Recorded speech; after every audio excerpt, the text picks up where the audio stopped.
Hey guys, welcome to another spring season tournament stream. This time I'm following R2K on the second day of the EU qualifiers and we're gonna see what happens. I hope we get some really exciting matches. We probably should, because this time it's quite a bit more interesting than it was yesterday. So yeah, we're just gonna wait and see and hope that I get room invites and all of that. And we're gonna have fun with it, I hope. So I'm just gonna go and do this, and then I take the preview image away and you see this chart.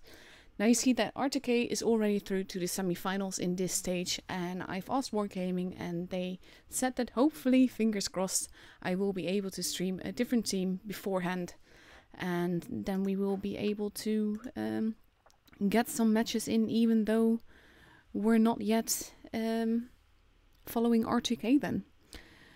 But that would definitely be fun. Overall, it's been quite exciting already. I streamed the Asia thing earlier today and that was just absolutely lovely.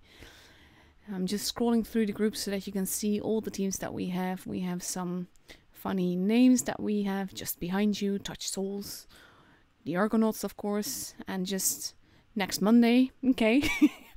And I think that people don't really realize that the names you put here, if you are going through to the finals, these are the names that Wargaming will identify you with. So yeah, that's why I think that most of the really serious teams call themselves after their clan, like Ready to Kill, and you have Eros, and in this case you have also the evil Unicums and stuff like that. But overall, it's all fun and games, like literally fun and games, because this is a game. So the room invite should be up in about a minute. And at the same time, I'm hoping YouTube does what it should. And we'll see how that goes and everything. So all in all, it has been quite fun already. I'm just gonna go see what maps we start on. We start on May and Rusen and Rockfield. And after that we have the semi-finals on Black Goldfield. And Black Goldfield is a funny map. It's one of those maps, it either works for you or it works against you. And I don't think that it's a very easy map to use, I think. I'm just waiting in the meantime for the delay to basically be over so that I can start the stream on YouTube. I dislike having to watch all these things at the same time, so I'm always happy when everything is set up and everything is running as it should, because then I can just relax, commentate on the battles and just have fun with it. So I'm looking at the garage right now, waiting for the room invite to pop up. I'm waiting for YouTube to work with me, and then we'll see if it happens and if it goes the way it should, because otherwise I need to restart this whole thing and that might be a bit of a problem. So it does say connecting, so that's hopeful. No room invite just yet. I can preview. Okay, this looks to be going all right. And then I just need to start streaming. That's why I always do a bit of a preview in the beginning, and that's mostly so that we can just basically that doesn't cut over what I'm talking about. And I'm basically talking nonsense right now and I'm just chattering away, but all in all, I prefer that to it basically cutting weirdly into the beginning. But now we are actually live. I'm hoping that the stream, of course, will pick up on that. And then we should also have the chat and all of it. I'm just gonna reset the stream link. In the meantime, I do not have a room yet. That is not looking good. Wargaming did say that they hoped that I would get a room invite to the first match, but it should be set for the rest of the stages at least. So, but the chances are pretty big that I won't have a first room invite for the first matches, unfortunately. But we'll see how that one goes. And hopefully we will get some matches pretty soon. I will wait until the timer hits 0 before I do anything else, because you never can tell what will actually happen right now. In Asia, the same thing happened this morning, only in that case I was following Feast and I was supposed to stream their matches, but for some reason didn't happen. But after with the second stage and after, it just went fine. So I'm just gonna count on that will happen on EU as well. Just to answer the coin thing immediately, for this stream, yeah, you will not get coins just yet. The streams starting from April 5th, well, actually April 6th is when the actual stream is. That's when you will get coins through the portal. The qualifiers don't really have coins. I remember that Wargaming didn't really want that last year either, but they didn't really. They tested it out once and then everybody expected it, but no one got it for the second day. So that was just a bit weird. In the meantime, we're looking at my garage, a little French thing, while we wait for the timer to hit 0, so that I know for sure that I will not be getting an invite just yet. And that would mean that we have, I think, about half an hour before we get actual matches. Let's check for it to be certain. Loading. It would help if it actually loaded something. There we go. Yeah, that would be in like half an hour. So that's sad, but it is what it is. Can't help that. 2 minutes left to go. I have a feeling that we will be watching some replays soon, to just pass the time and wait for the game to basically catch up, so to speak. This is always the boring part. I dislike the waiting game, and I dislike not being in a room right now, because it's much more fun when you are watching the actual matches that you want to commentate on. I love the whole competitive gaming thing. It makes it all exciting. It's so different from the regular games because you have a full team that knows what they're doing and that is actually paying attention. And just working as a team. Not everyone in the tournaments works as a team, mind you. It's weird like that. But you also have, well, sort of teams. They're called teams because it's a group of people, but you have teams where you have 7 players doing their own individual thing, and regardless of their stats, those teams generally don't get that far. But when you have a team that actually works together, they can do beautiful things, especially when you get like the focus fire and the coordinated pushes and all of that. It's just so much fun. So in the meantime, I'm just reorganizing my laptop a little bit so that I can just do this whole thing more right. I always like being able to see the chat a little bit on the side, so that if anything is said or asked, I can answer questions. But yes, I'm pretty certain that we won't be seeing any first match, because in 15 seconds these battles are supposed to begin. Hello to everyone watching, by the way. I do try to react a bit to the chat, but everything that I say will happen 5 minutes after you've actually asked something. Or at least you will hear it 5 minutes later, because there's a 5-minute delay, and that has everything to do with the fact that you don't want people to be stream sniping. If the first time we enter a room for every team, every matchup, there's a 5-minute wait between that and the actual start of the battle. So if team's ready up and I have a delay that is shorter than 5 minutes, it would actually mean that people would be able to see each other's lineup. So according to the guidelines we've been given by Wargaming a few times by now, the delay is 5 minutes, which is epic long. So if I noob out and leave something like this on the stream, you will notice it 5 minutes later and I still won't notice it. So I'm just gonna do my utmost best to not make mistakes like that, to not miss any battle and all of that. And we will see what happens. In the meantime, I am gonna dig out some replay for you guys to watch, because basically we don't want to be bothered with just waiting. For some reason, Whatbot isn't really working, so I'm hoping that the replays that I'm going to show you, that they actually work and that they are decent. But we'll see. Now we start off by one of our recruits, BMM66, driving the T49. T49 is a tank that I personally don't like. I'm not a big fan of derps. I don't know, it's just not my thing. I like the sneaky breaky tanks that have the gun depression to just peek-a-boom and just do little quick snapshots and all of that. And the problem is that with derp you have to... Is he carrying a ladder? Yes, he is. He has the ladder attachment.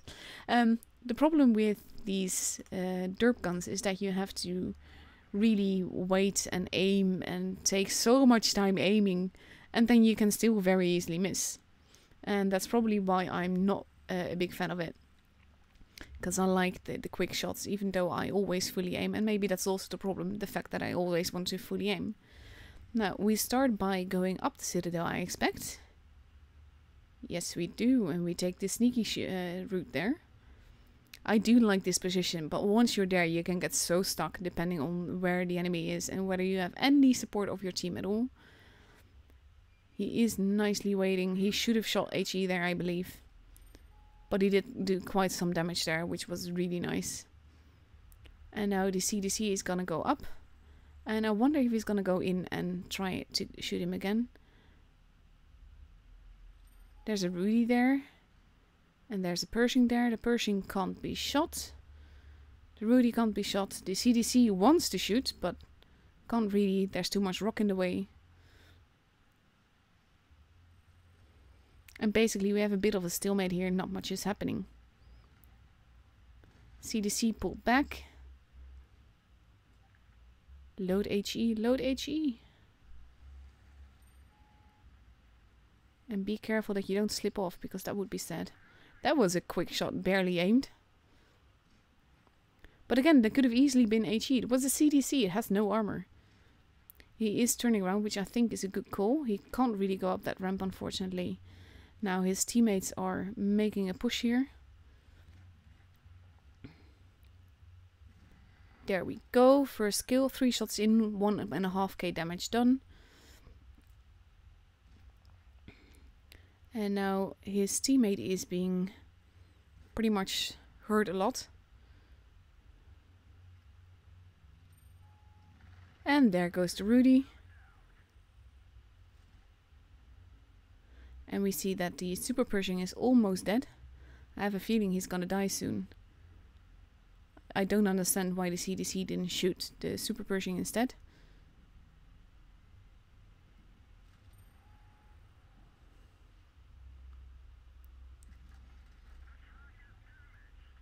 That was a lucky bounce. That wasn't a lucky bounce. It's 4v4. Can go either way. We know that there are 2 up on the hill over there. And then we have 2 people left. So it will be interesting to see where he goes and what he does.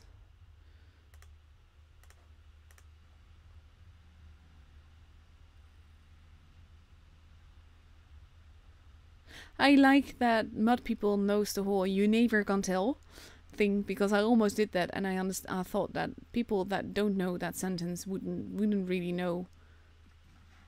Ooh, that's a shame. Wouldn't really know what I meant with that.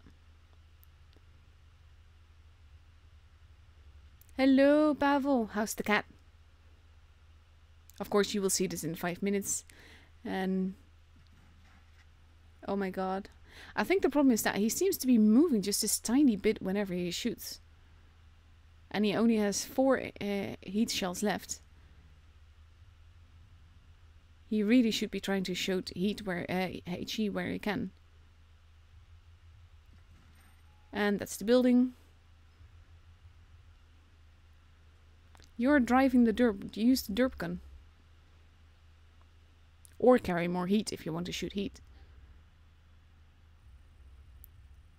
Hello, Fufu. And I think he's also staying too long in the same position. Use the HE. Use the HE. That's why you have it.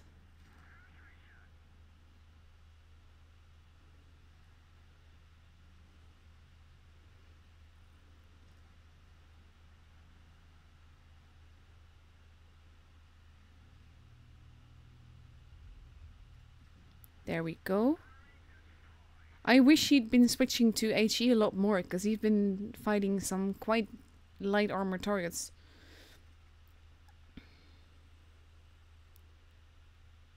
And now he has just 1 heat shell left.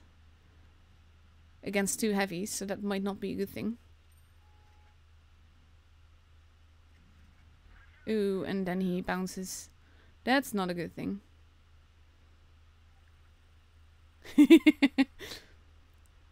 I wonder if he's gonna make this.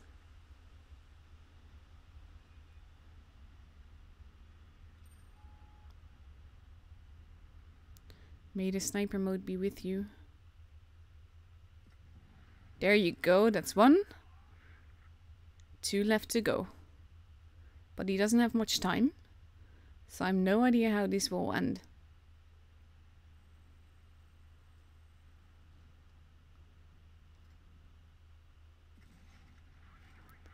That was less lucky. And there's also still a Sue somewhere.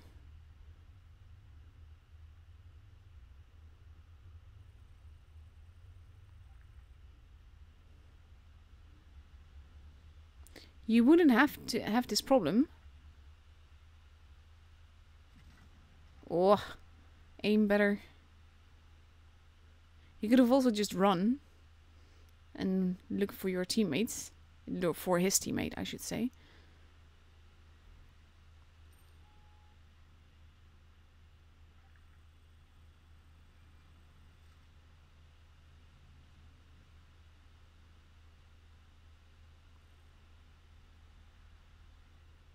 Ooh, this is tricky. Now he's very low health. He needs to kill that guy. There you go. 4.5k damage. Turn around. Be sneaky.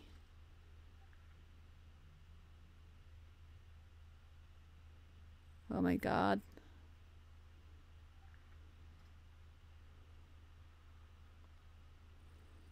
This is something I dislike. He's just standing there because he doesn't want to get shot, and he's making it into a draw then, I think. And that's not something to do. You have 5 seconds left. At least try to win. You could have done this if you hadn't hesitated there and waited so long. I understand the point of running away, but when you are this far and you have done this much damage, you could have done it. I mean, with the way that he was driving, you knew that the enemy was a bit of a potato. So that's sad. In the meantime, there we go. And now we just wait and see if we get another replay.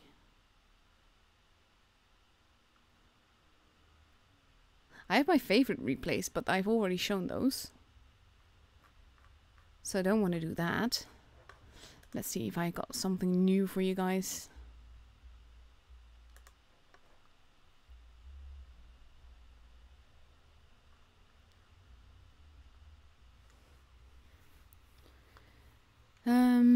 I did get one through PM, I believe.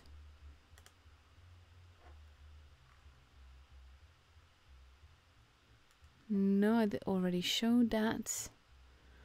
Dun dun dun dun. Let me see, let me see. I don't understand why Wotbot isn't working. It would make it so much easier if it did.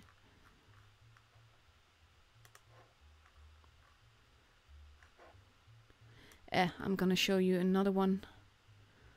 I'm gonna show you one that I showed yesterday afternoon on the Asia stream while we waited. I think.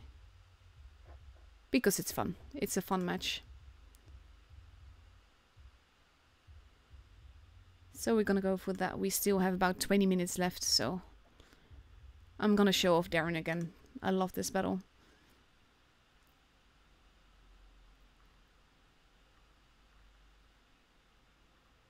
Yeah, I don't think I showed that yet, so that's good. At least it's not mentioned here. Come on. The game, for some reason, always wants me to load replays twice before it actually shows it. Which is quite useless.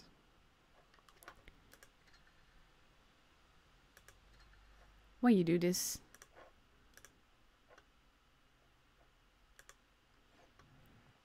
There we go.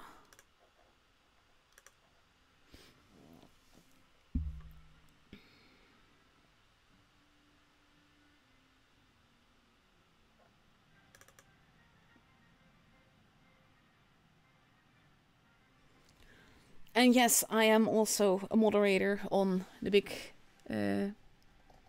Blitz server.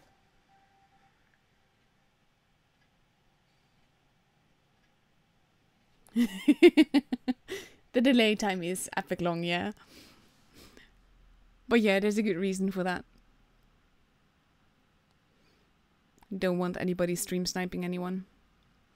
This little tank, I have it, I love it.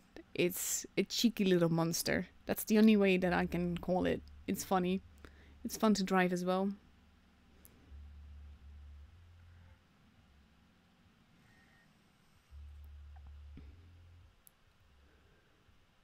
And now he's just cheekily capping the base. No one else around, no one to shoot.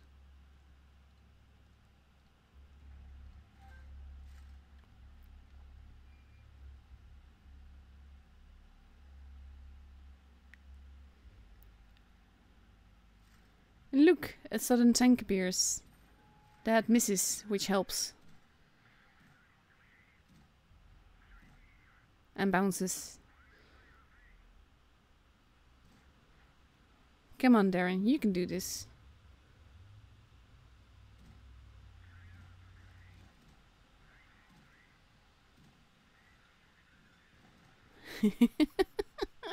That's why this thing is so cheeky. The reload is pretty good. The damage per shell isn't that high. But it's just such a funny little thing. The map has gone missing. It will come back at some point. But it will have to disappear again.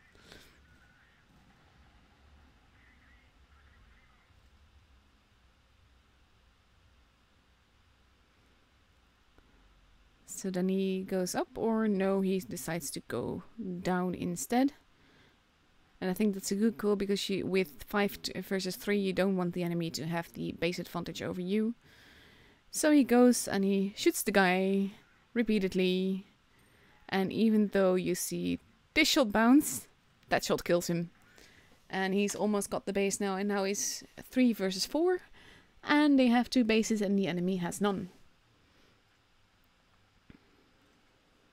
I know this isn't the tournament. It's supposed to be the tournament, but we didn't get an invite yet, so.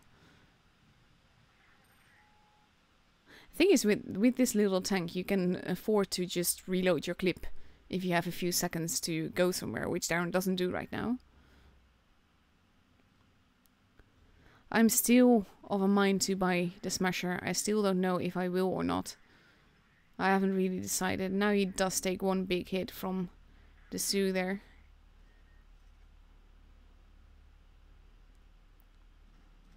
Smasher just fired. It's 3 versus 4. They have 1 base. They both have 1 base.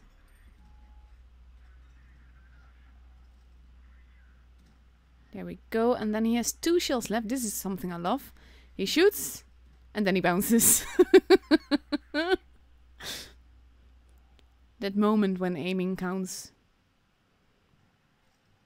And now there's just a Sioux. And an 80.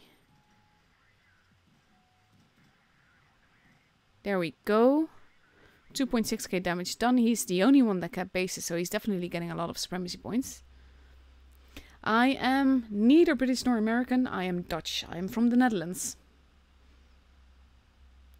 But thank you for the compliment. I always appreciate it if people think that I am an English speaker. An actual English speaker, I should say. Look at the little guy. Yeah, you will hear me actually reply in 5 minutes, but people are already answering in chat. This is nice. He waits to get unspotted and then he decides to just go the other way.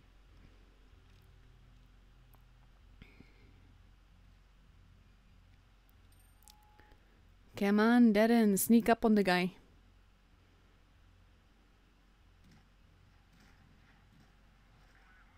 And now he just has to get and stay behind him. Then he'll be fine.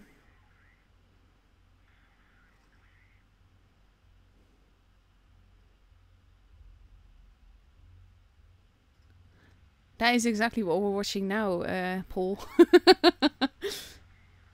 And there we go. 4 kills, 3.5k damage, and a heck lot of supremacy points, I have a feeling. That's a nice ace. Look at that, 511 supremacy points. Missed a few shots, bounced a few. Damaged all enemies, but only killed 4. But that was a fun match.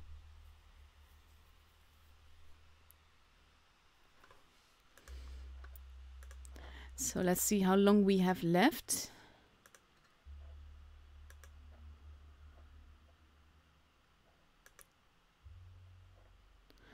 Okay, so this is interesting. We have R2K who is going up against Atatürk. And then we have... Oh, wait. That was a bit clicked too much. Then we have First versus Noob Army. And then we have Eros and Oops and Win. And we're still missing someone there.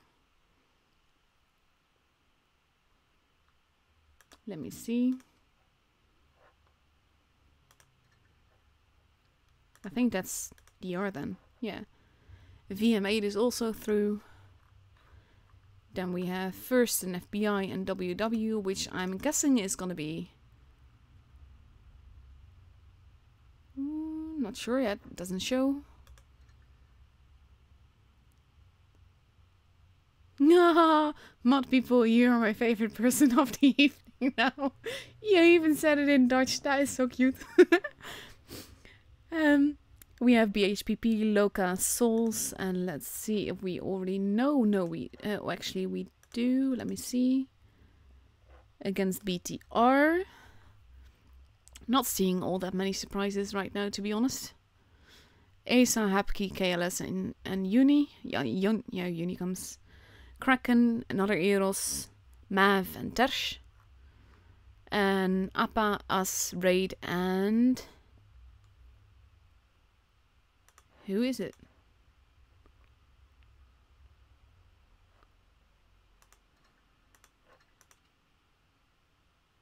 This is weird. So we don't know yet. And Easy, Imor, WW, and another on one team. And from these teams we will eventually get like 1 winner, and those 8 winners will form the group that will enter the round robins.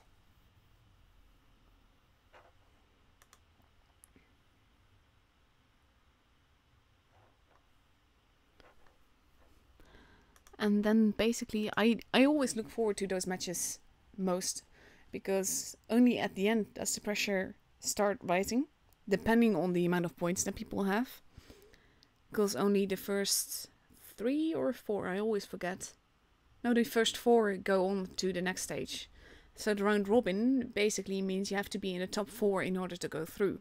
But the lower you are in that top 4, the harder your seeding will be in the end. So it makes sense to try your... Well, of course you will try your hardest, but you know what I mean. And it's just...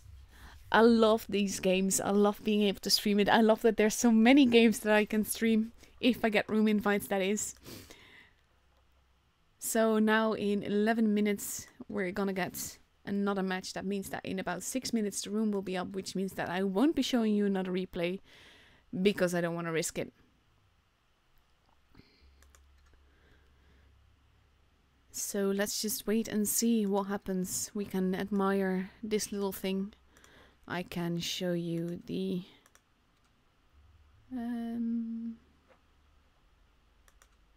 I thought for sure I had the smasher here.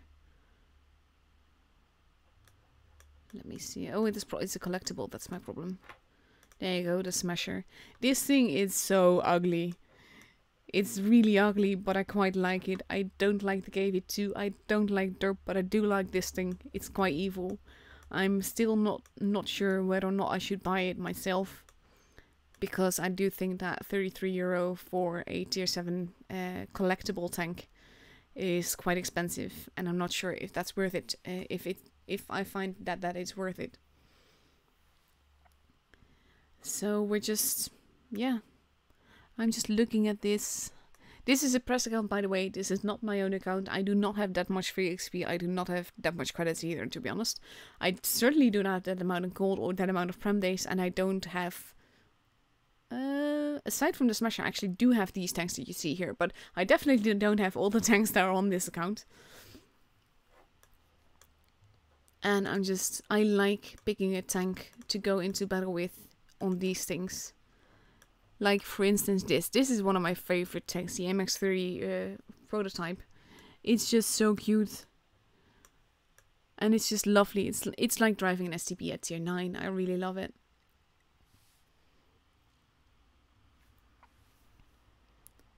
So we are just waiting to see where the road takes us. Let's look at the camo. Ooh, this looks nice.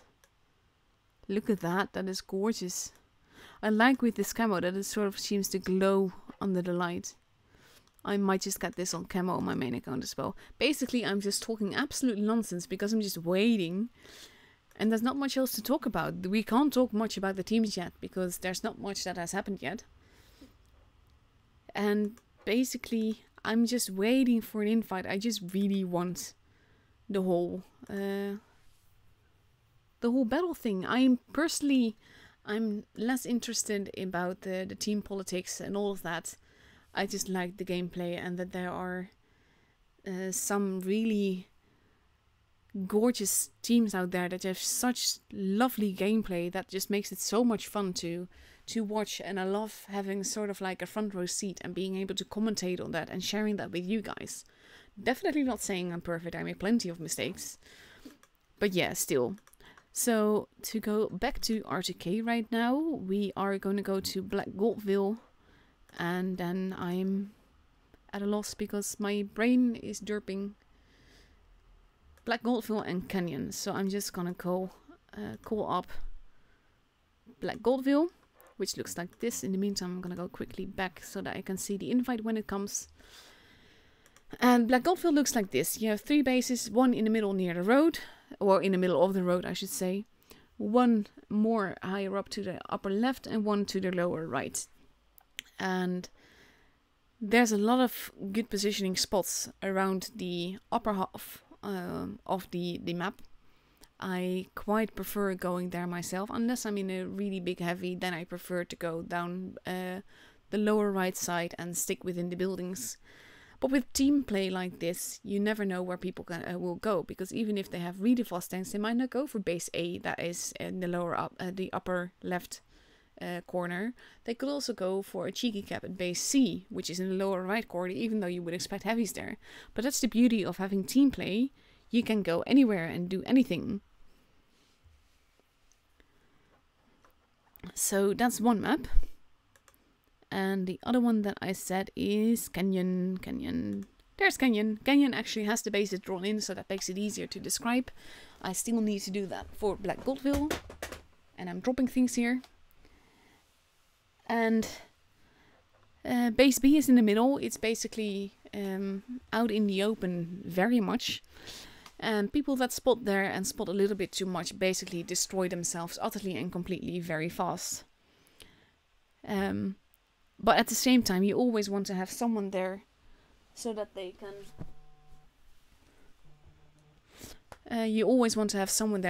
spot the enemy and see what is happening, where the enemy is going and all of that.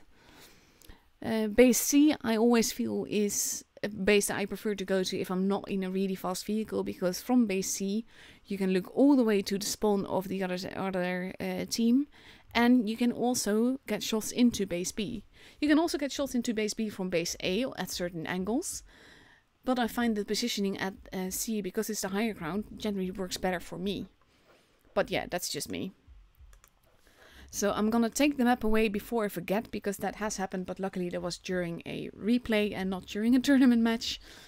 And now we're just waiting for the room to pop up, which should be pretty soon, in about a minute and a half. Possibly.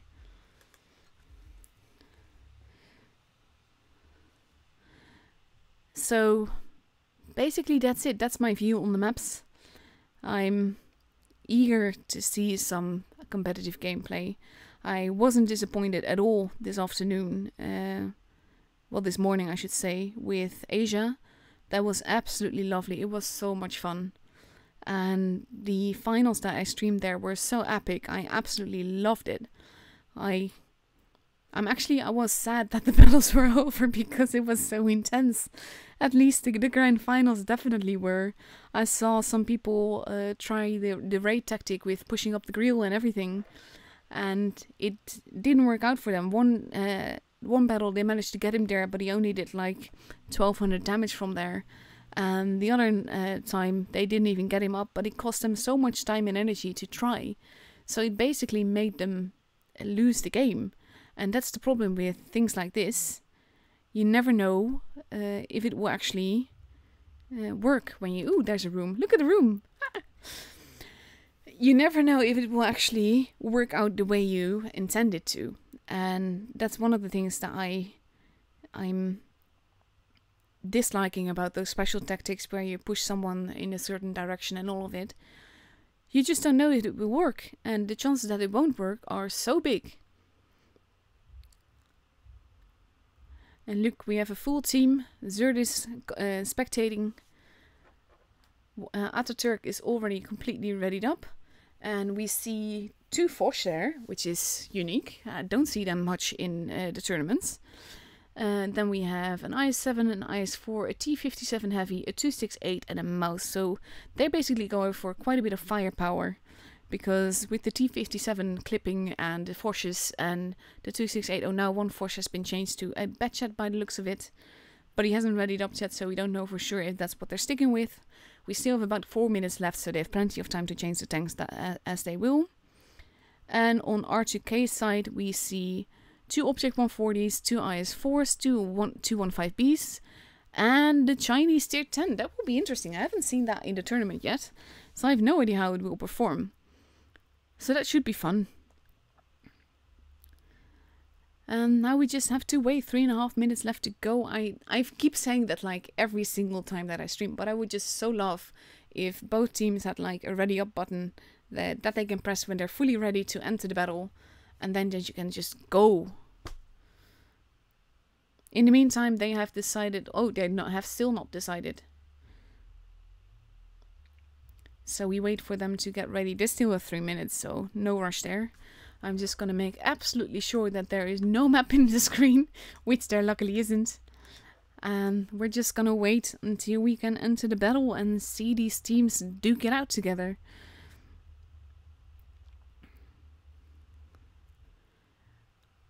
And these matches, especially like in the grand finals, I know that we're gonna be fighting on Normandy.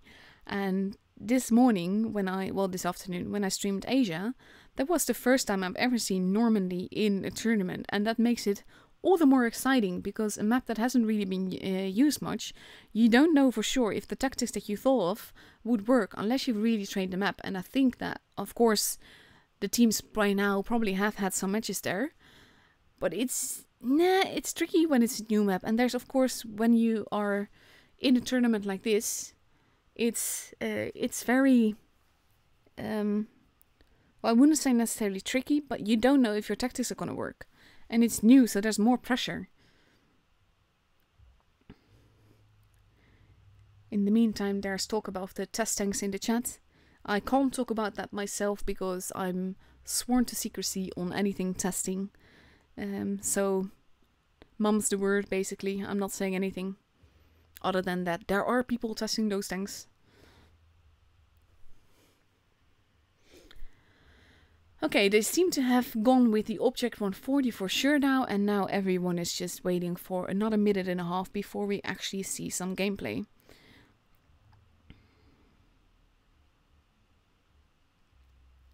And that's just, nah, I dislike the waiting game. Hello, Bobby, you did make it just in time. I'm all set to go. We have 1 minute left. And we have another commentator. And Ataturk does not have any spectators is the word I was looking for. Ataturk does not have any spectators set.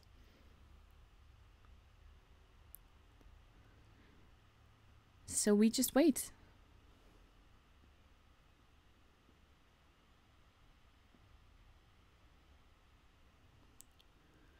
"30 seconds left to go." I hope you guys are just as hyped as I am. And I'm always like Did I ready up? Did I remove everything from the map that I should have removed?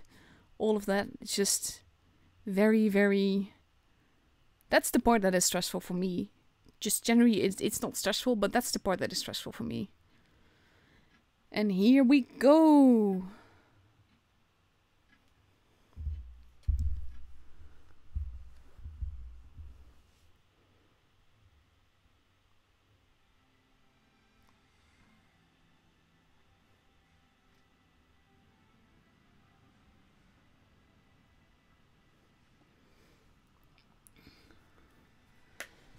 I like the camo. This is truly devoted. Oh, that's a nice one as well. Okay, but let's go up, up and away and let's see where everyone is going. We see that Ataturk is more or less going mostly for the middle and the right side, same as R2K. We have an IS-4 that is probably gonna go up above base B. We have the IS-7 at base B that has already been spotted, and it will be hard for them to cap a base. We have the Foch that is overlooking base A. We have General over here that is already going to cap in base A, and he knows where the guy is, so he has to be careful. But you do want to try and cap that base and see if you can get away with it. And this is a very cheeky move, because he's very out in the open, and they know the Foch is there, but the Object 140 over there... Ooh, I'm stuck. I'm literally stuck in a rock. That's well, wow. So now we have the Foch under attack. We have General and No Party Without Me that are focusing the Foch, but they can't really get much shots in. And he's not really sure where to turn. But he does have some friends around him. With the Object 140 over there, and the Foch has to be careful not to get flanked by General, but General is actually flanking through the caves. We have the WZ113. Ooh, that was some big hits going on. More in the middle. Edgar is taking quite a big hit just moving over there. Both teams have a base. No one is going for C just yet. We see some shots getting in. No Party Without Me is almost dead already. And he has to be careful there, because if he gets shot again, he's dead. So he more or less has to just hide. The Foch is taking some shots. We have WZ that is pushing in. We have General that is taking sneaky shots. We see some shots going into the WZ as well. And Edgar is really in a bit of trouble there. He's a one-shot now, as is No Party Without Me. So they have to be very, very careful. But we see HP disappearing all around. And despite having two very low HP targets, R2K still has the HP advantage. And we see that now the mouse is dead.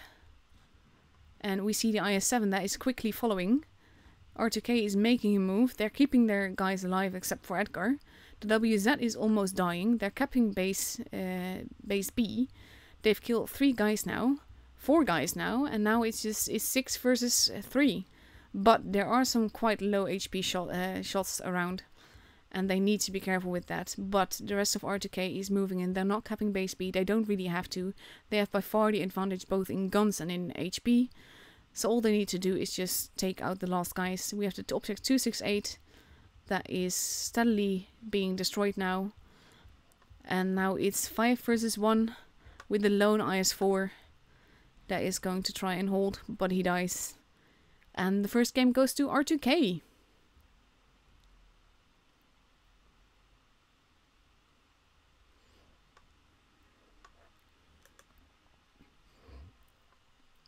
Well played, fun game. Thought was looking a little sketchy for a moment there. But I'm surprised to see the Chinese TD here. Because like I said, I haven't really seen it much. It doesn't appear that strong. But maybe that's just me. And now we have a minute and a half left to go. R2K has 6 players, but we now see Zerd going into action. And we see a different lineup. And there we go. We see 2 Object 140s, a Batchet, a 113, and a 215B, an IS-4 and another 113, depending on if he readies up or not. On Ataturk's side, we see 2 IS-7s, 2 IS-4s, a Foch, a 268, and Object 140. And right now, R2K seems to have decided on 2 Object 140s, an IS-4, a bad chat, a WZ again, a 113 and a 215B.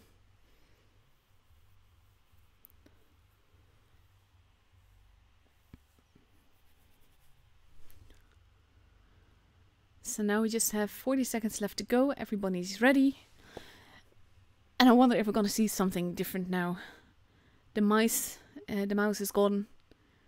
And with it is a bit of armor. But it didn't really work out. The mouse was the first to die. At the same time, a mouse in the right position can hold pretty much everything. So 15 minutes, well seconds, sorry, not minutes, left to go. And then we see the second match.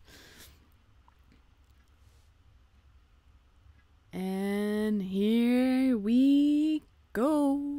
Woohoo!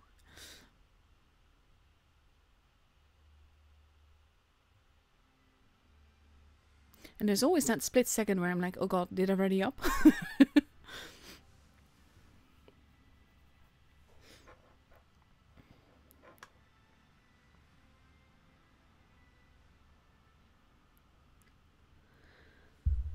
This is a nice lineup to look at. Okay, so activate the free camera and up and away.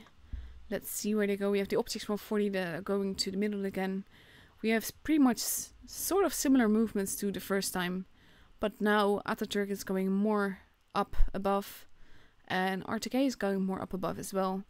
They do leave the WZ at back to snipe, but there's literally no one there. No party without me is sort of troll capping, and we see the first shots being taken. General has taken a hit. But no one else has been spotted yet, at least not on the enemy side. And I think that R2K now knows where everyone is. So they are capping base B. We have General that is moving back just a little bit because he got shot already. But R2K now has the base advantage, so they can afford to be a bit slow.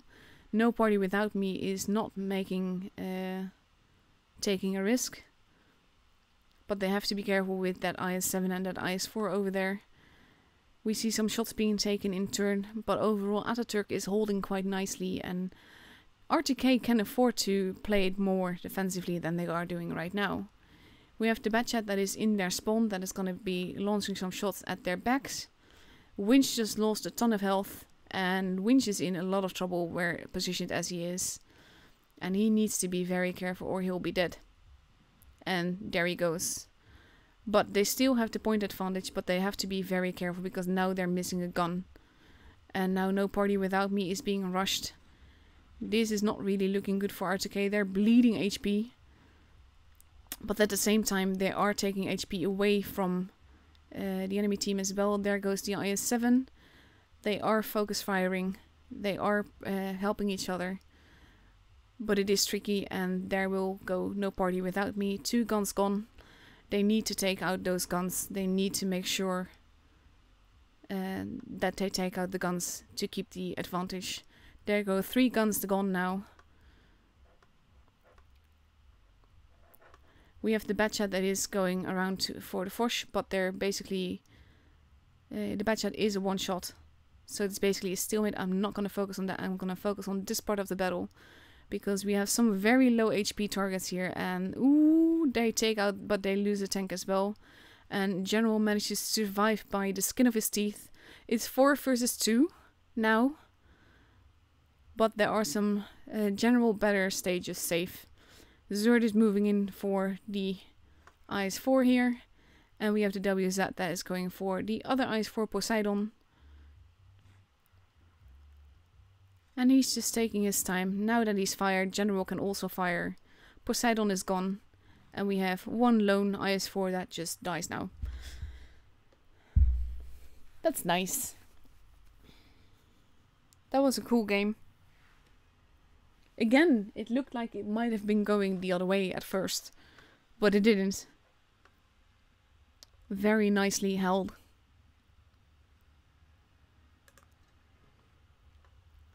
So that is it for these matches. Let's see what we get now. Let's see how first is doing. It doesn't show. That's not useful. We should be getting the the lower bracket finals as well. That should be set properly. Fingers crossed that it actually is, because that will definitely help. Because R2K has quite a bit of...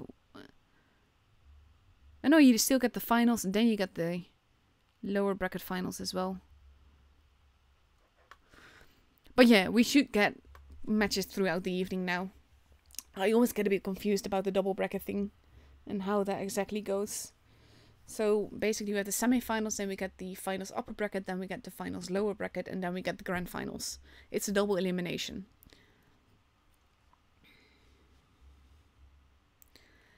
To answer your question, the stream is live, but there's a 5-minute delay so that people can't stream snipe.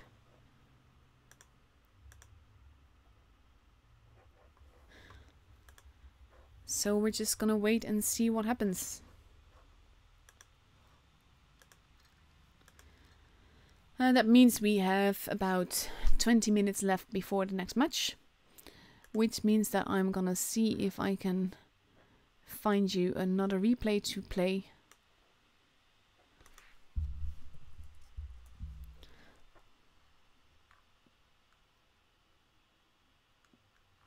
I did already show you that one. Actually, I can see which replays I already showed you, so I'm gonna do that quickly. Because I know I showed one T22 match here, but I have another one. Uploaded. We have the one in Desert Sands. Which means that we have quite a funny one left to go. Let's see. That was Desert Sands.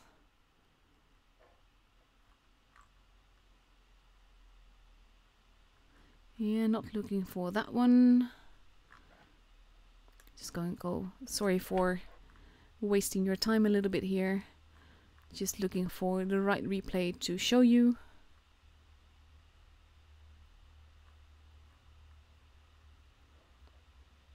This is the one. Here we... Oh, it does this again. Again, it wants me to click it double, and then it only will show. Here we go.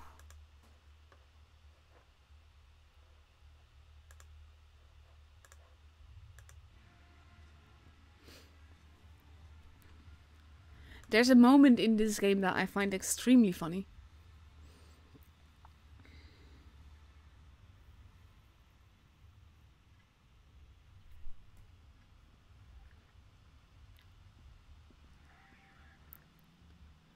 I do love this tank. I can't wait to get it on my own account. There's no coins yet for the qualifiers, just to clarify. Coins will be handed out for streams after, well, on April 6th and later. So not yet.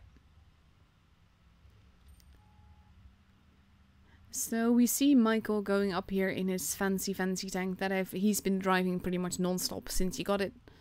They are in a bit of a pickle here. They're not really in a position where they can help each other. They're more or less just getting in each other's way and not allowing either of them to use this position right.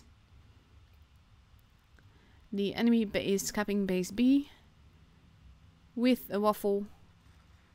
He does manage a very cheeky bounce here. And I like the position that he's in now, but you always have to be careful with things like this because of this position. But he bounces again. Let people ask about the coins, I don't mind. Just explain to them that it's not yet for this stream. That's all. I thought for sure he was gonna ram him here, but he doesn't. There we go. Steadily doing more and more damage, using the building as cover, which I think is a good call. But missing the kill shot here as he's turning around and looking around.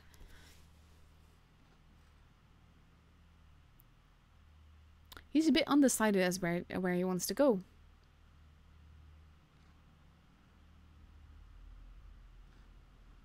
So far it's 6 versus 5. This part I quite like because this is a bad chat that wants to flank and then he's like, oh shit, there's someone here. And then he bounces. And then he misses. And then he hits, but so does Michael. And there he goes. Exit bad chat. So Michael is gonna go up now. And there's an E100 there. E100s are tricky because they have really big guns and those are not fun. At the same time, you want them out of the equations fast because they have a very big gun.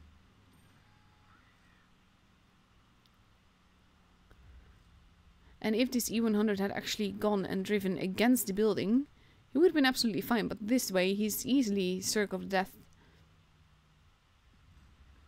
Even though Michael is noobing a little bit with the aiming and the shooting. So he is losing... well, he's not losing HP now, but he did block him and now the E100 is dead.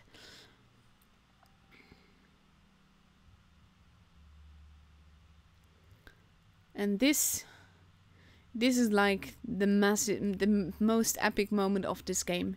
Just look at this. Look at this happen. You know what he wants to do. You know what he wants to do. And then he jumps over. He does bounce that shot though, which is funny. But just the field dive is just... yeah, I find it really funny.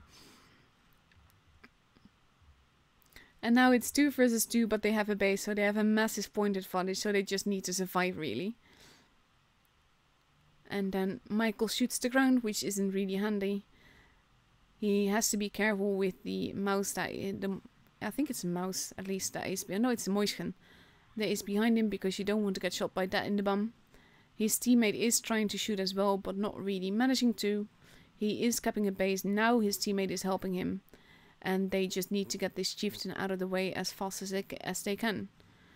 Michael launches another shot. And then his teammate kills the chieftain. And Michael gets to live another day. He then makes a very smart call by just moving away. Staying out of reach from the Moischen. Because they have 2 bases. They can afford to just run away. You know that with this HP you do not want to face a Moischen like that with that much health. Because it is such a troll tank with such troll armor. The chances that you miss are quite big. And he's not exactly a one-shot. So he's just gonna drive around. There's no way that the Moischen can cap bases quickly enough to actually make this work.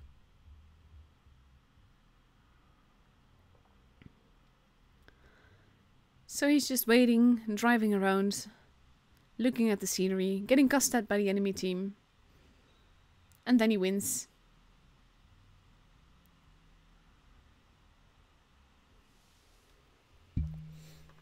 And then he aces with nearly 5k damage. 1333 XP. And very little supremacy points.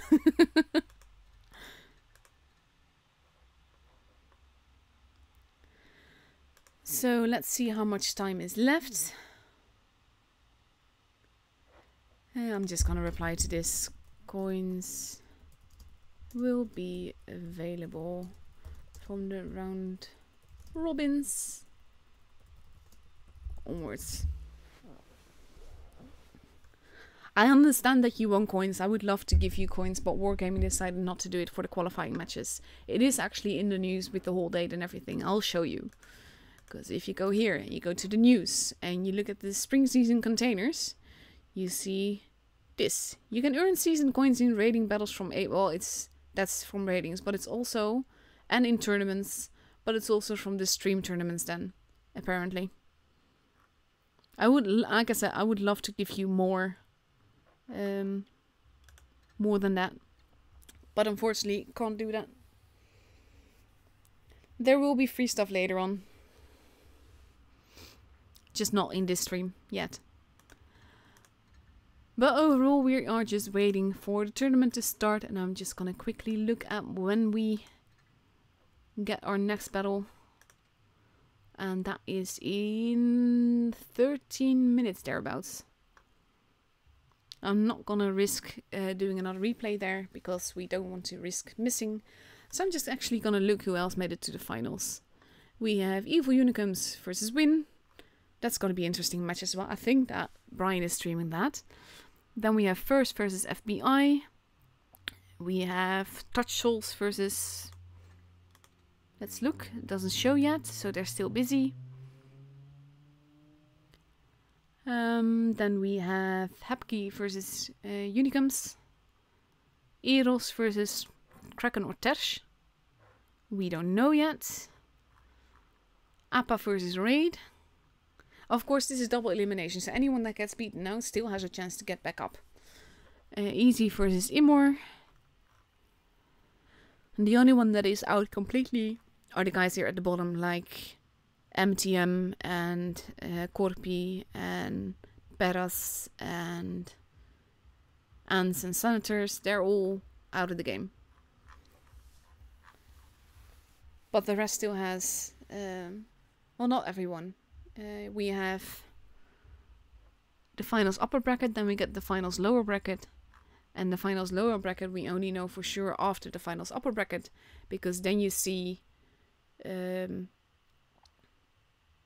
sorry, I'm explaining it wrong. Like I said, the double elimination thing confuses me. RTK will face now either first or Exegi. From that, the loser will face either first or Exegi, the one that didn't go up against RTK. And then the winner from that match faces the winner from RTK versus one of them again. Let's see if we know yet. It's Exegi. So basically we get RTK versus Exegi. The loser of that goes against first. The winner of that one goes against the winner of RTK versus Exegi. That's the way I should explain it.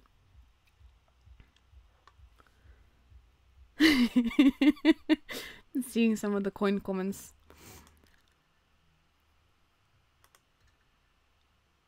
But yeah, in 5 minutes the room will be up, so we will wait a little bit. In the meantime, I'm just gonna pimp my profile. I have this one, but I don't like it because it's drawn weirdly, not a fan. This fits the press account more, I think, so I'm gonna go for that. And now there's a shiny diamond next to my name. I like the avatars, but they are so useless. This is the EU qualifiers. I don't stream the Russian games. That's actually the only server that I don't stream this tournament. I am streaming some NA, I'm streaming quite a bit of Asia, and I'm streaming all of EU. While following one team, but on all the days, I should say. So we are just waiting.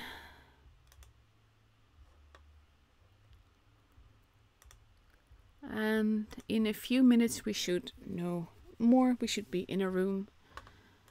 And let me just, while we wait anyway, let me see what maps we get. And I'll show you the maps a little bit. We get Fort Despair, and Middleburg. So that means that I'm gonna go back to the garage. And we have Fort Despair. That looks like this.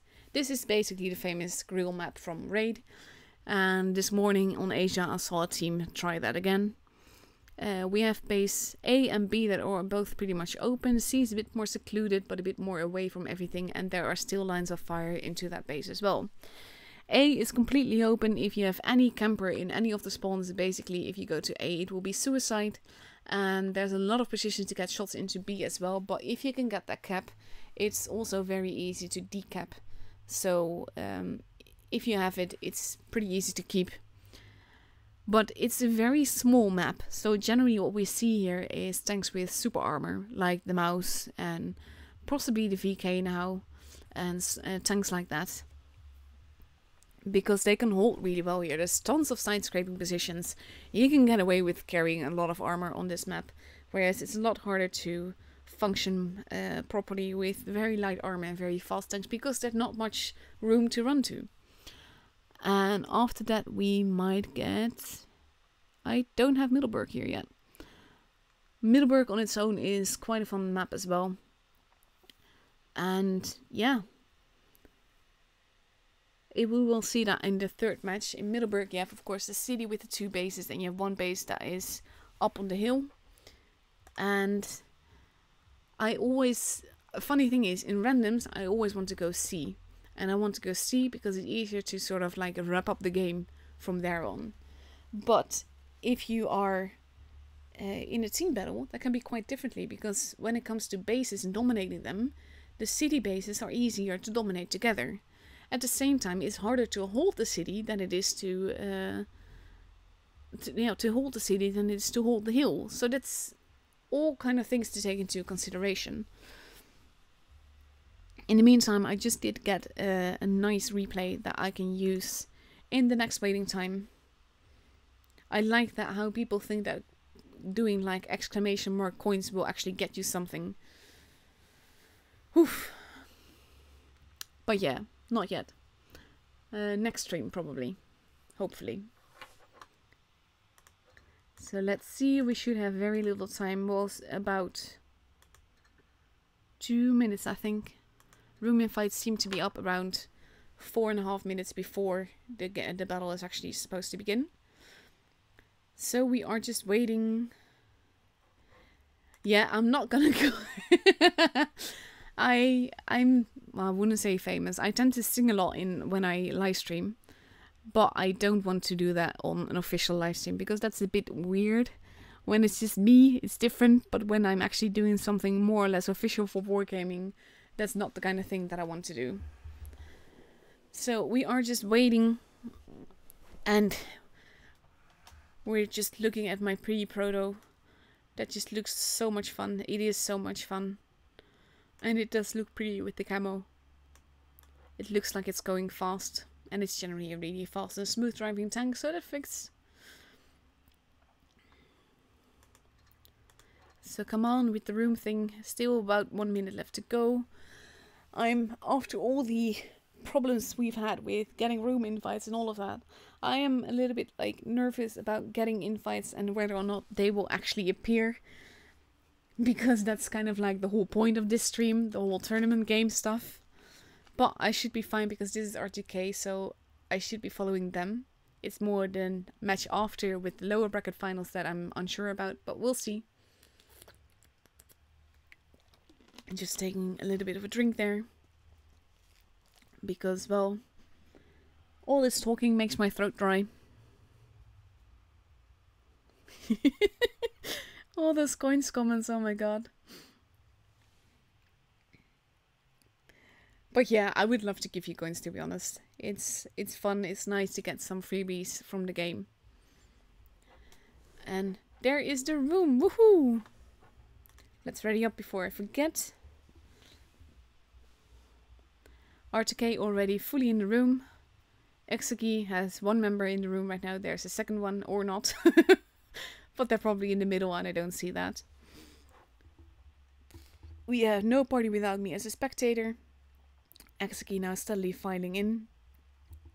We have quite a bit of time before the battle actually starts, so people are probably still discussing what lineups they're gonna actually use and all of that.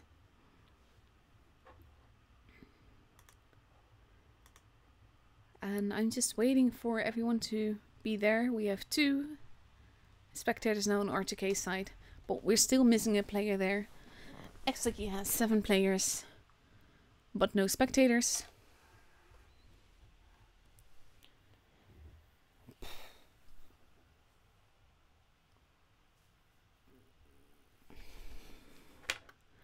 So let's see, there we go.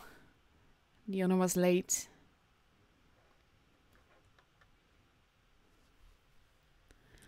So we have R2K that seems to be ready for Fort Despair using an IS-4, 2 113s, an E3, a 268, a Batchat, and not sure what the honor will drive.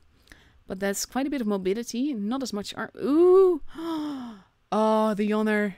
You're driving pretty much my favorite tank right now, even though I don't have it on my main account and I absolutely hate it, but I absolutely love that thing. I hope that it serves you well because it's such a lovely tank. This is basically the tank that is exactly like an E5 before they ruined the E5 and made it just another heavy.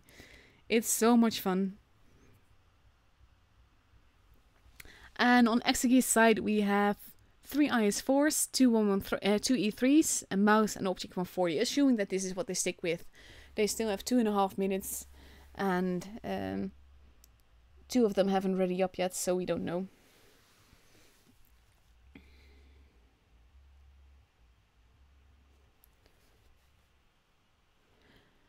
So Now we just wait, but not all teams are ready yet. So okay, now the E3 readied up, and now we still have the 140 that has to ready up.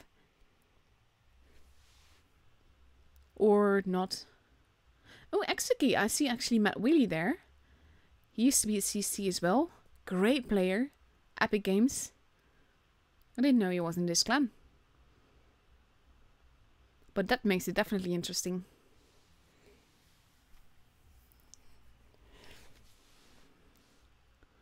So, no, Mariano as well, yeah. Mariano is just needs to ready up. And then we can go. But we still have about 2 minutes left to go before we can actually go. And they have 2 spectators as well now. And they are derping around. And Mariano still hasn't readied up.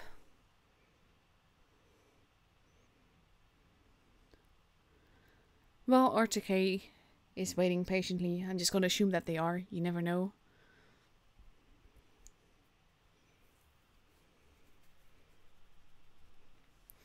Oh, Bobby, I just hope you didn't jinx it with that comment. 1 minute left to go, and they went for a mouse. So we have 3 IS4s, I mean, 2 E3s and 2 mice. And on the other side we have 1 IS4, 2 113s, an E3, an E6, a 268 and a bad chat. So that's definitely going to be interesting to watch and see what they do. They are changing possibly another tank, we don't know. They have 35-ish seconds left to go.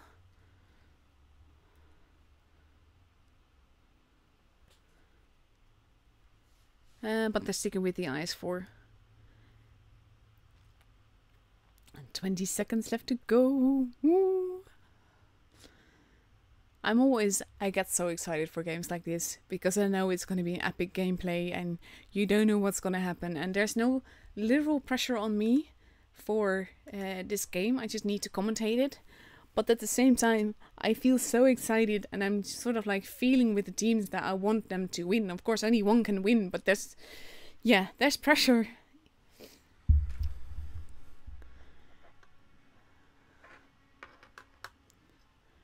So here we go. We see Winch in the very lovely Batchat camo. That looks absolutely wicked. I like it. Looks like an American flag though. And up and away. Let's see what they do. We have Exeki that is, so I think, mainly going to A and B. And R2K is basically doing the same thing. So I'm just gonna go over there.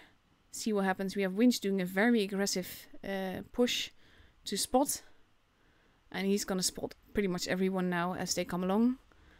There's a little train. We have the Batchat that is basically got himself into a tricky position there. But we have an E3 that wants to get some, but he's not getting it. We have 3 guys behind there. We see HP being lost. Matt Wheelie being shot. The Honor in a position where I absolutely would love to be in that tank. Ooh, and that's a very big hit into the mouse over there. There is HP bleeding going on now. I'm just gonna take you here. We have a standoff between 3 versus 3. And the 113 is at a disadvantage here because they have less armor. The 268 just fired, so they need to be careful. We have the IS4 that is, they're just taking Danique out of the equation quite fast, so they need to push there. There goes Danique. And now it's 2 versus 3. I'm gonna go around. But the mouse is also gone, and this is very tricky. There is a lot of HP being lost. We have the mouse that is being focused now. And they kind of have to, because they need to take the tanks out. There goes General. Matt Wheelie is almost gone. They need to take out these guys fast. Because they are losing guns, and you don't want to be guns out of guns, basically. Zerd is taking some shots. We have now, it's 4 versus 6. They are not taking out the guns quickly enough. We have the one Mo that is in a lot of trouble over there. The Honor taking shots. There goes the one Mo. This looks to be Exeki's game like this. Because it's now 3 versus 5. And they need to take that mouse out. But they're shooting the E3. We have the Honor that is now going to be rushed by an IS-4 and another IS-4 probably. We have Winch in the bat chat that is hovering around there. He is in a full clip. That IS-4 is going to die now. And hopefully Winch can also take out the mouse, because that would make it 3 versus 3. There he goes. And now it's suddenly 2 versus 3. And we don't know what's going on. We have the bat chat over here that has to be careful with the E3 because he can one-shot him. Just taking you over to get a bit of a closer look there. Ooh, Winch, that is a very tricky move, but he's managing it. Oh my god, this is exciting. Look at this, he did miss a shot there, but the E3 really has no way to go, and Winch has all the time and the space in the world to just keep going around. Zerd needs to pull back now. At the same time, we have the IS-4 that is trying to shoot the bat chat, but it's to no avail. This is definitely going to be Winch's win. And then RTK just has to go and kill off one guy. And Zerd can get behind him while Winch control him. And this is gonna be... This is really epic. I love it. Winch is taking some shots. He can afford to take a shot, which is fine. And actually, it's... Sin misses that shot, which is costly. Zerd is moving in. We have Winch moving in. Winch is almost reloaded. And looks like these two are gonna survive at the cost of Sin. And this was a really exciting first match. That was awesome, guys. Lovely.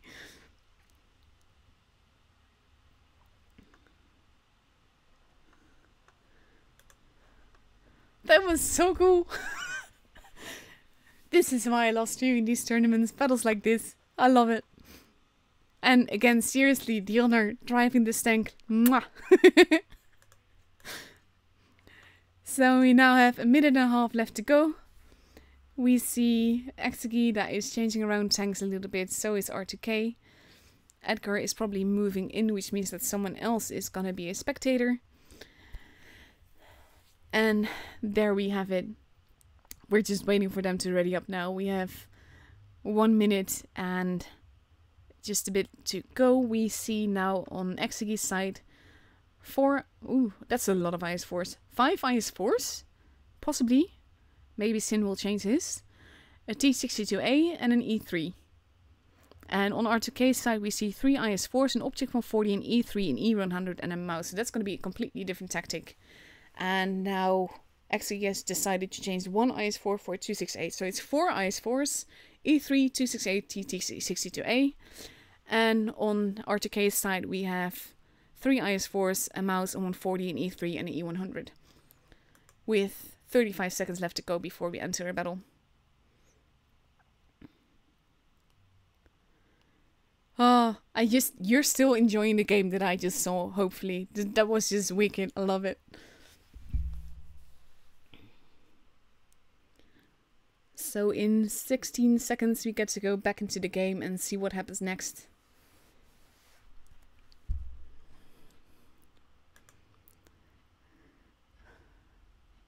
It's a shame the T95E6 had to go, but I love that he did such a good job in that battle.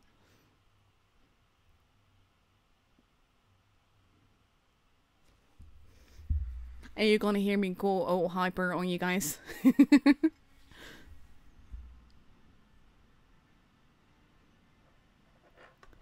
I like the general camos that they have.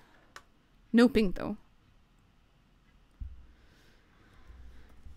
Let's go up, up and away. Let's see what happens. Let's see where they go. R2K is moving more towards base A and B again, whereas Exegi seems to be going towards a bit in the middle and a lot to see. We have no party without me that is going to be expecting that. Is going to be overlooking things by the looks of it, just to see where they are. We have Zerd and one Mo that are pushing towards the middle. No party without me has been spotted. He did take a cheeky shot there. And now they know where the enemy is. They don't know where everyone is, because you have the E3 at the back there, and the 268 all the more to the back. But they're going to be spotting them pretty soon, I think. And now they're capping a base, so they need to get a base as well. Zerd has been spotted. They know someone is there. They have spotted Matt Willie over there. So I think the E100 is moving in to cap a base, because you don't want to lose that point advantage all too much. Otherwise you are in a bit of a pickle. We have no party without me that ran off and is now more at the back. Base B is for R2K, but Exegi has the point advantage, however slight, and they will need to make a move at some point. They know where Matt Whitty is. They don't know if he's still there, but they know where he is. And we see some blind shots being taken here and there. And basically everyone is waiting for someone else. We have the mouse that is taking the position to overlook B. We have the honor that got spotted. Not sure from where though. Probably because of the T62A over there. And we have Edgar that is now pushing a little bit. We have R2K going around towards base C. And basically everyone is waiting. I'm gonna go with the flankers to see what happens there. They aren't really pushing in yet. They are waiting. They know they have to be there though. So I think they're gonna overlook. We have the mouse that is pushing. They need to make a difference. They need to either take a tank out of the equation or they need to get their base. We have half of R2K in the middle. We have half of R2K more to the back.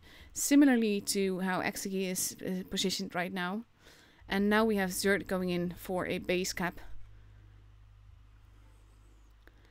And that means that they might be able to get the advantage.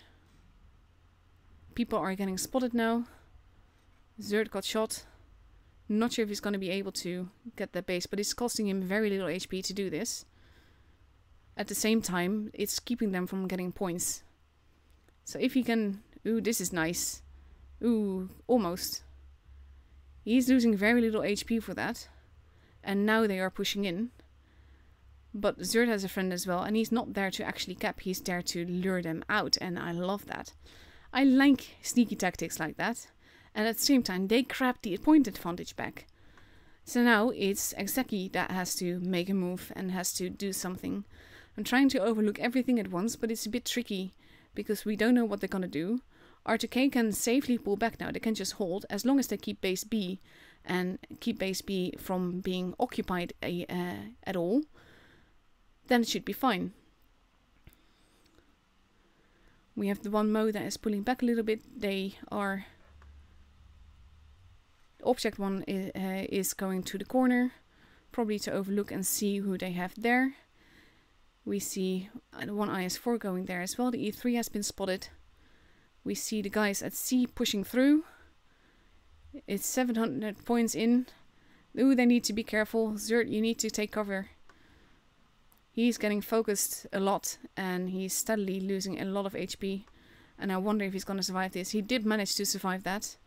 But now they are definitely moving in and they need to focus fire. They need to get those targets. The Navik is getting an Object 268 behind him and that's going to hurt a lot. But he actually missed or bounced, not sure which. And we see now a lot of HP being lost. There we go, one gun gone. A big shot into the bum of... And there goes another gun. Now it's 6 versus 5. And we see movement all around. We see the E3 that is taking damage.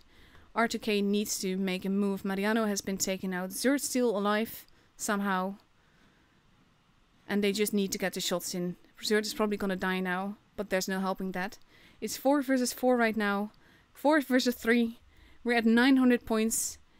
We have the one mode that just died. It's going up pretty evenly. But they need to be careful. I like how Object is slowly trying to push the IS-4 into the line of fire.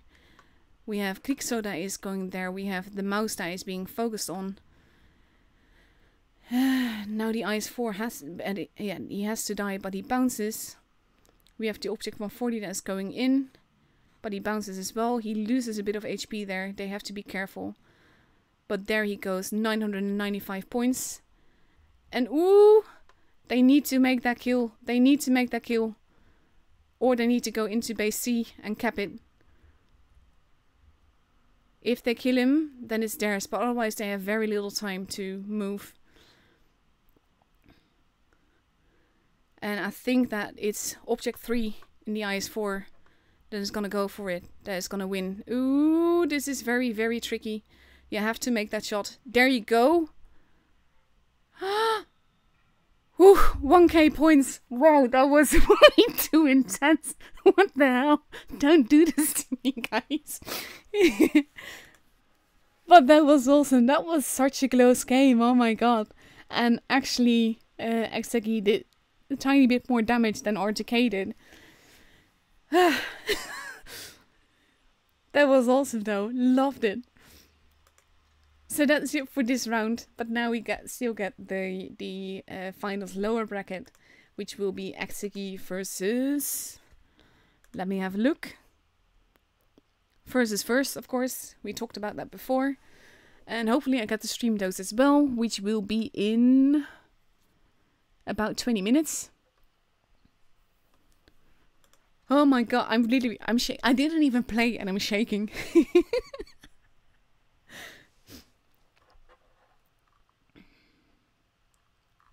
That was wicked. What a game. Okay, so... Sorry guys, I need a moment. I do have a nice replay to show you guys in the meantime. I'm gonna quickly see if we can see what happened in the other groups yet. We see that Eros won from Win, which means that Win is going against... I don't know. Finals lower bracket. Seriously, this whole double bracket thing is just confusing me. So in about an hour we actually get the grand finals, but now we should get the... Yeah, that is in about 20 minutes. Okay. I do have a nice replay to show you. I just got it in PM, so I'm just gonna play that. And I'm hoping you guys will enjoy it. Oh my god, what a match that was. Seriously. You shouldn't just shock me like that. I'm not sure if I can take this.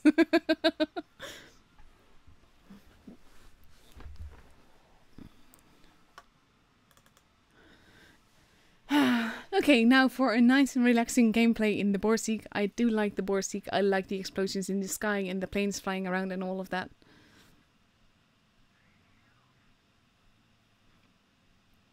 And there he goes.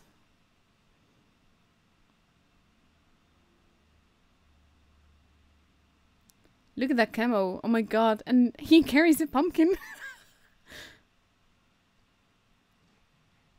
Now he's gonna go into a sneaky position, I think. I always dislike it when people camp, but it can be when you tune together. It can be like sort of agreed upon. I think we might see a blind shot here. No, we're not. He is making a move. He's putting back towards the town. Aim, aim, aim. No, that was the ground. Not enough aim. And now he's gone spotted, so he has to be careful. Their first teammate has already been taken out of the equation. But now he has a nice bunker and he just has to wait for a target.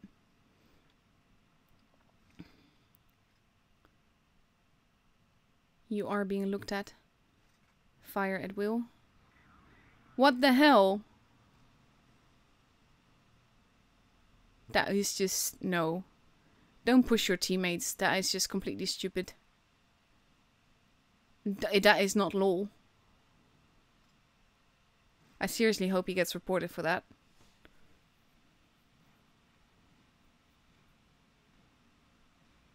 You do need to move your Borsig though if you want to play.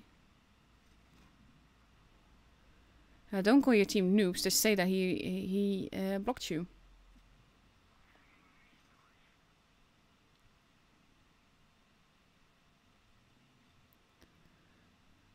So now we have a Ferdinand over there. Aim carefully.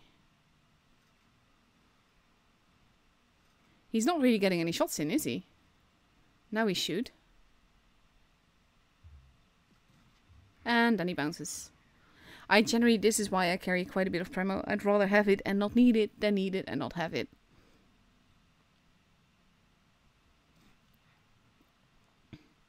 Seriously, this dude, honestly.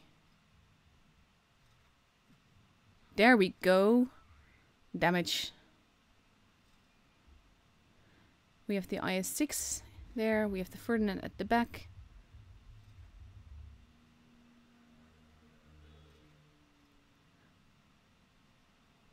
Really? That guy, just no. At the same time, if you know that someone is blocking you, that's really not the best position to continue to be in. Note, that didn't hit anything.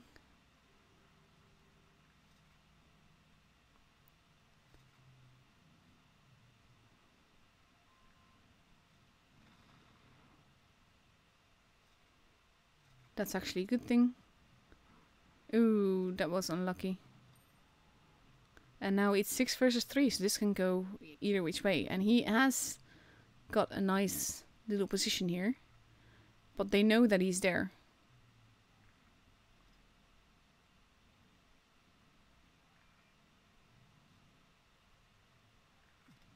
There we go. Second shot of actual damage. And he has a nice bunker that he can sort of hide behind. He just needs to take out the guns with his teammate. Little by little.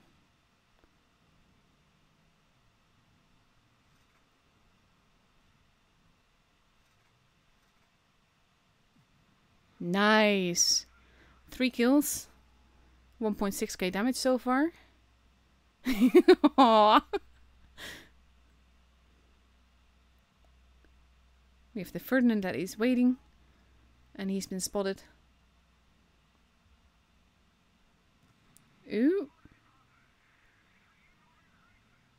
But who's there? It's the Sue. He was lucky then that it only did that much damage. HE. Nice! That damage. That was cool.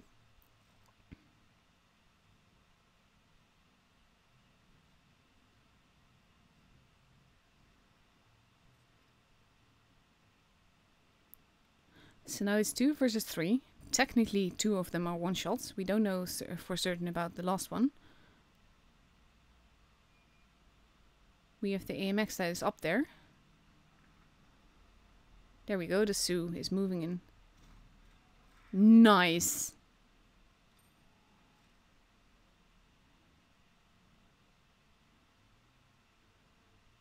He's turning around a lot.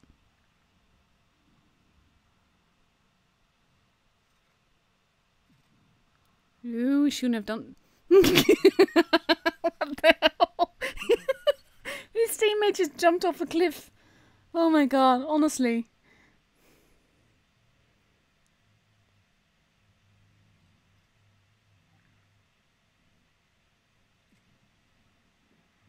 These are not risks I would be willing to take. Mud, please don't tease people like that.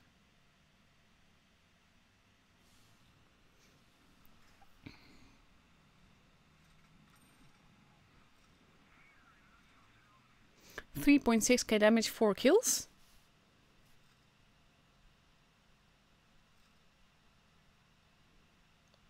He has to be careful though. That Sue is out there somewhere.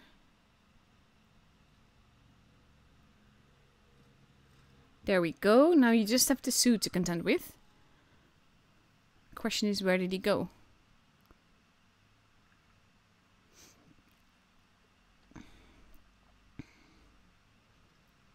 Aim, aim, aim, aim, aim.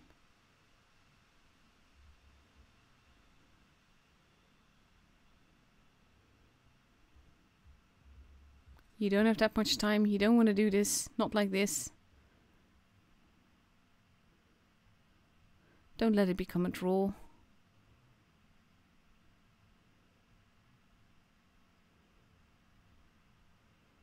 Six, 5, 4.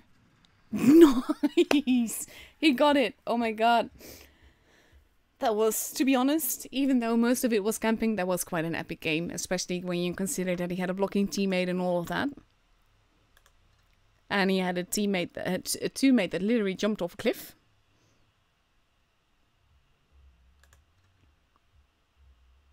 But that was cool. I liked the IS-6. He was so friendly.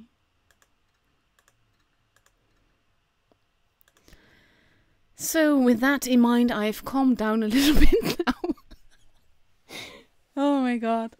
Honestly, that match just now. So we have the lower bracket. We don't know who they're up against. I don't know how this works. Oh, first versus Penn. That's the one that we're getting now. Okay, so we're getting semi-finals lower bracket, then we get finals lower bracket, then we get grand finals, apparently. That explains why there's an hour between now and when RTK plays, because there's 2 matches in between.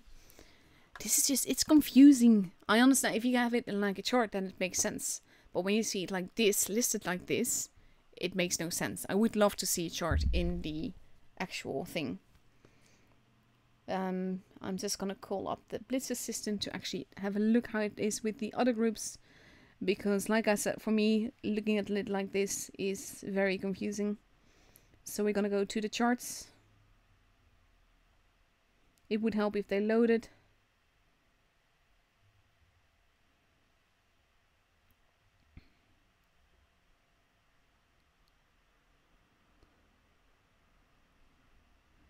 And for apparently there is no chart for, let's see, final stage. It's actually listing it like in the game on the Blitz assistant. That is useless. But we do get some really interesting matchups. It's gonna be quite cool to see who is actually going to the round robins later on. These are games that are just wow.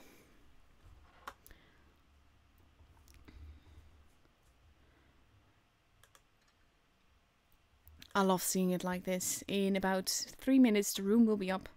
So I'm not gonna be going for another replay or anything like that. I don't want to do that to myself.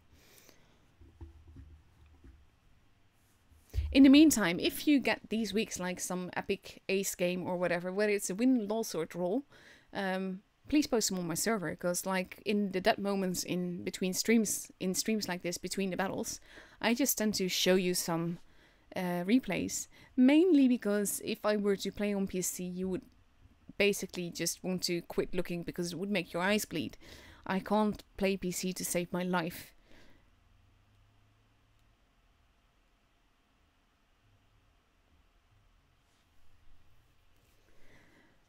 So we just wait and we wait.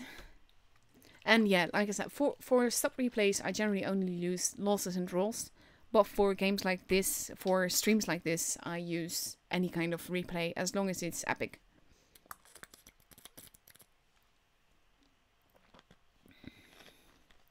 Just taking a bit to drink now. And honestly, I can't wait to see what happens next, and if we get to see some epic matches between Exegi and RTK again. And that will include Normandy, the map we just saw the replay on.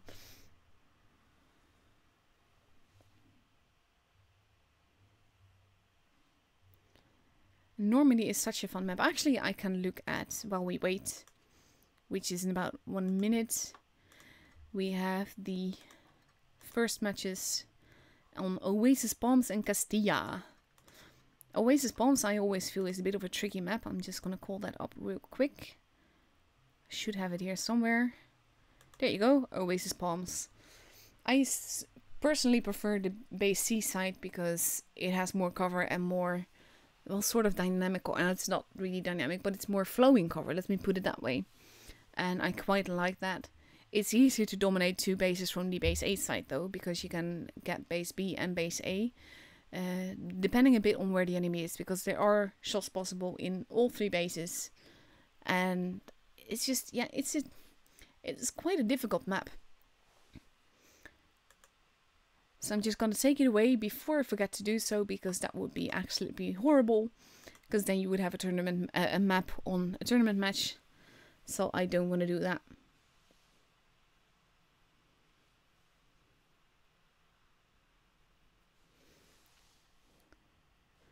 There we go. We got an invite. I like it.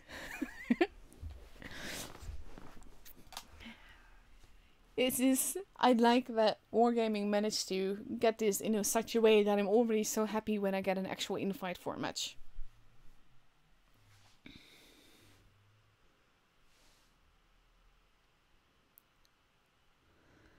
So we see first that is almost a full team already. Pen is steadily entering the room. I'm already there. I'm not sure if they're going to be shocked at me being there. They might not know that I'm streaming it.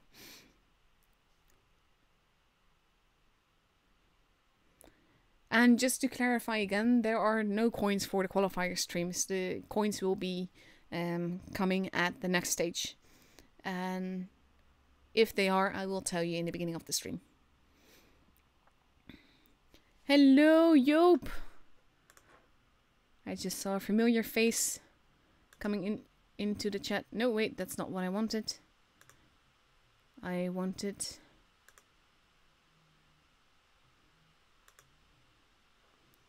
Oh god, with all the text, that's confusing. There you go. So we have 3.5 minutes left to go. We have a full team on Pen's side. We don't have a full team yet on first side.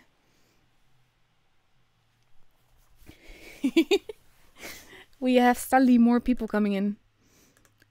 And we're just waiting now. We're waiting for people to ready up. We're waiting for people to decide on what tanks they're gonna drive.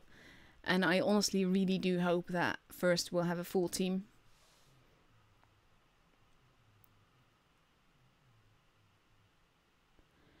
So Pen needs to have one more member who is now currently in the middle. Not sure why he is. There he goes, back in or not. So we're gonna go to Oasis Palms, and right now we're seeing a 215B, an E5. Don't see that often. 2 E50Ms, a 268, and potentially a mouse and another E5. I used to completely adore the E5. I love it a lot less now because they removed the cupola, and it was a lot more fun to play with that. At the same time, we have on first side, we now have a full team, luckily, and we see that there are 2 IS4s, so 113, an E50M, and a 268. With potentially an E3 and an STB.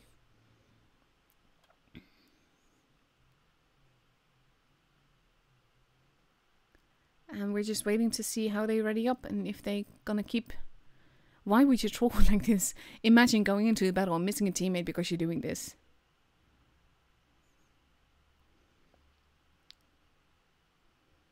Yeah, and now First is doing the same thing. But Kirito does still need to ready up.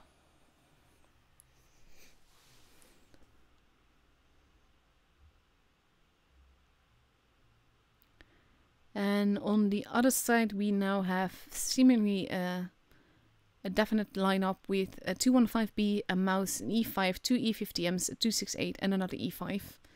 And on the first side, we see 2 IS4s, 2 113s, an STB, an E50M, and a 268.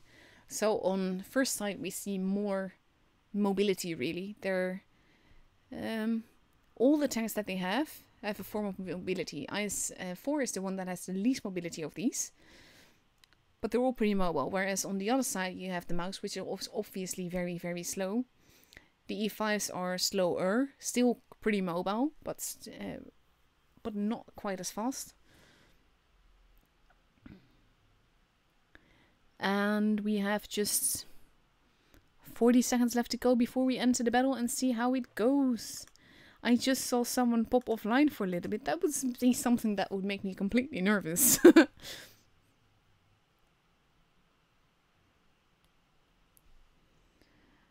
But we're almost ready now. 25 seconds. Don't know about you guys, but I'm excited. I want to see what happens. This is basically the longest streaming day that we have in the whole tournament. But at the same time, they make just for such epic matches. It's just so much fun. And here we go.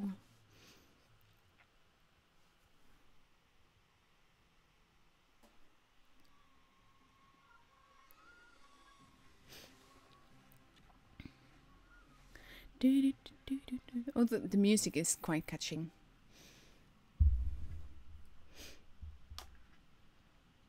Oh, that's nice. I like it when they're like that. Let's go activate the camera. And we see that both teams are focusing on the left side, the right side a bit, but part of pen is also going to the middle. E50M has been spotted. Both E50Ms have been spotted, as has the STB. We see some first shots being taken, pen taking a little bit of damage there. No base is being taken yet. We see that first is taking position behind base B. We see that the E5s are going to go and take base A, I have a feeling. I don't think they're going to take base B at the risk of getting shot. We have first that is pushing through to see if they can get behind those E50Ms. E50M from first just lost a bit of HP, and now people are noticing where people are. And we see shots being taken. That E50M is losing a lot of HP just trying to get away. And now we have another E50M here that is basically... you wouldn't want to be in this position. One E50M is already gone. Look at this.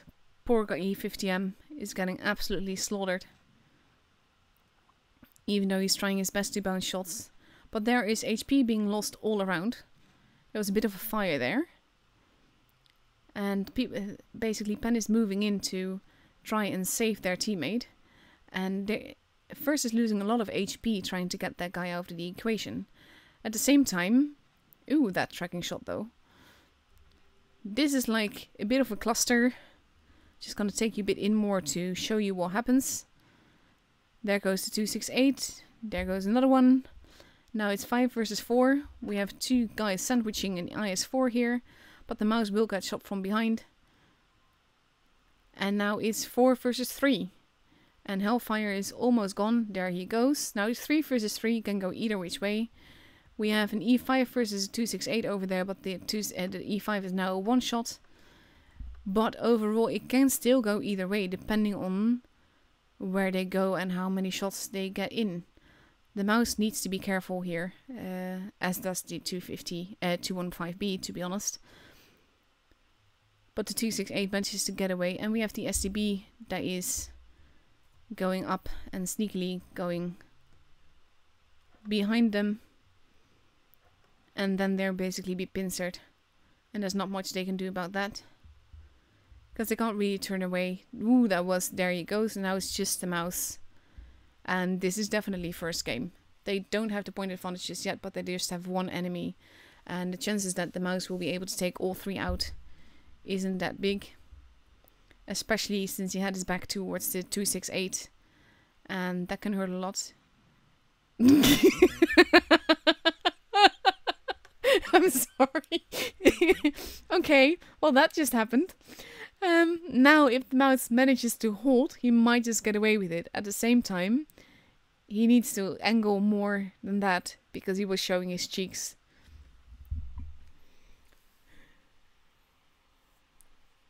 And the first game is first.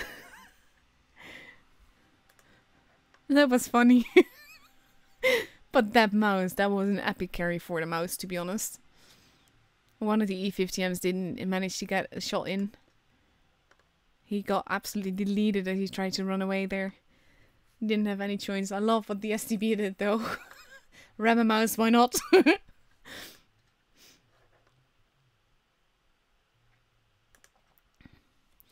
So I just, let's ready up before I forget to do that, and I don't want to miss a single battle. We have, on first side, we have 4 IS-4s, 2 Batchets, and E3.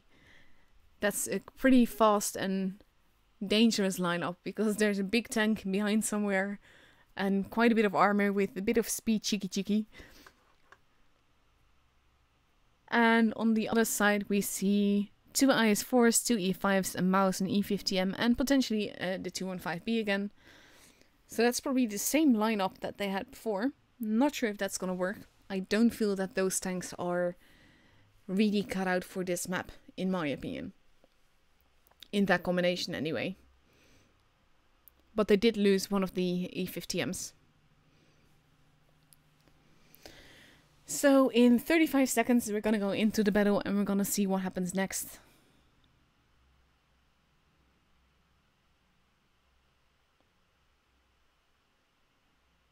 Ah, you are in YouTube, Evgeny.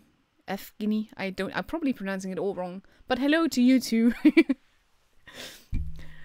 So in 15 seconds we're gonna go into the battle and we're gonna see what happens.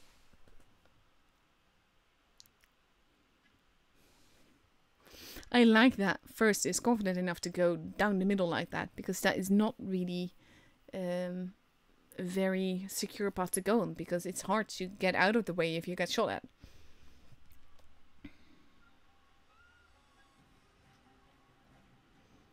Oh, I love this camo. Looks good.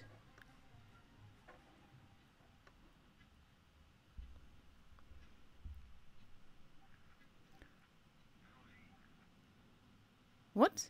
Warwick? I don't know. I don't see a Warwick, but maybe that's me. Let's go up and away and see what happens. We have Pen that is focusing a lot more on the right side right now. And we have First that is going more towards the middle, being quite cheeky at it. And I think they're gonna try and get base A. But they need to be careful because both E5s are there again. And I think they more or less prepared for that. So we see some nice lurking, mostly because they can't really do much. We have the Batchets that are pulling away and they might be going to C. But not everyone has been spotted yet. We see first shots being taken but no damage being done yet. The Batchets are pulling in. I think they're gonna rush on this side. And that is very cheeky, because they don't really know where everyone is yet. Batchet got spotted, and they're focusing on the 215B first. I think that's a very good call. Take them out singularly. Then leave the mouse for last, probably. We see a lot of shooting going on. Ooh, that was a very big hit into the E5 there. But it is costing them to make this rush. They need to be careful. There goes the E5. Now it's 5 versus 6. Oh, that was a big bounce on the E3. That was very important to actually pen. Ooh, that E5. And there he goes. And now we see the IS-4 being... This is... I quite like this. Look at this focus fire. Look at her just singling out people and then just going for it. And it's like, yeah, you're deleted. At the back side we have the Batchet and E50M versus a mouse. But this IS-4 is quickly being deleted as well. He's getting rushed by everyone. And the Batchet is just standing there. He is losing health, but he can afford to. They have, well, quite a bit of guns more. And this IS-4 is not going to survive for much longer. And the IS-4 that he's now shooting is full health. So it doesn't matter if he loses a little bit of HP. He can afford to. There we go. There goes another one. And now it's 5 versus 2. One of which is a mouse. Just, there he is. The E50M appeared at the back. Batchet is surviving. He's just hiding. He is gonna die. But he is gonna get a shot in while doing so. And now it's 4 versus 2. And the E50M does get a nice shot into the back of the IS-4 there. But the mouse has very little HP left. They're almost reloaded. And there goes the mouse. And now it's just the E50M with the Ram Panzer that does do a nice ram there. He does manage to get another kill, but he's not gonna outlast these guns. And there he goes.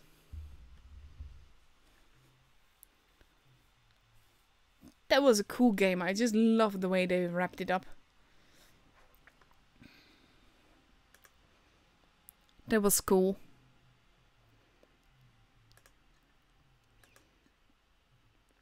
So that's it for this stage. So now we get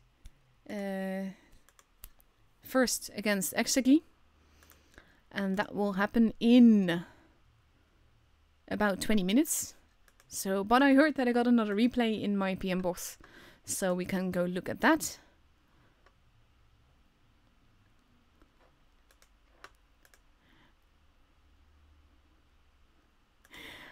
And I love these games. I love being able to do this. It's so much fun. There we go.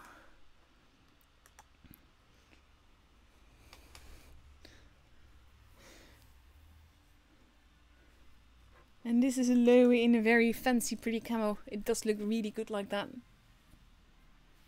To be honest, I don't really like the legendary camo on the lowest, so that's one of the few that I haven't actually gotten. Oh, you're just seeing the STB ramming the mouse. Oh, the delay is real, but it is needed.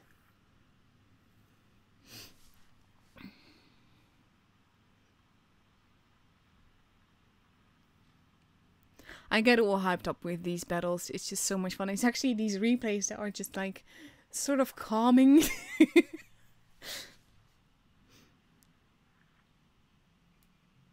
The motion is pushing quite hard.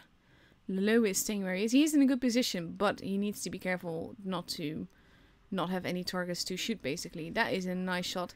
He has to be careful of the guys that are behind him as well, because it might end up with him not having anything to shoot. Ooh, yeah, you could see that was probably not gonna pen. Shoot the cupola, shoot the cupola, aim higher. He's listening. It's like I'm there, it's magic.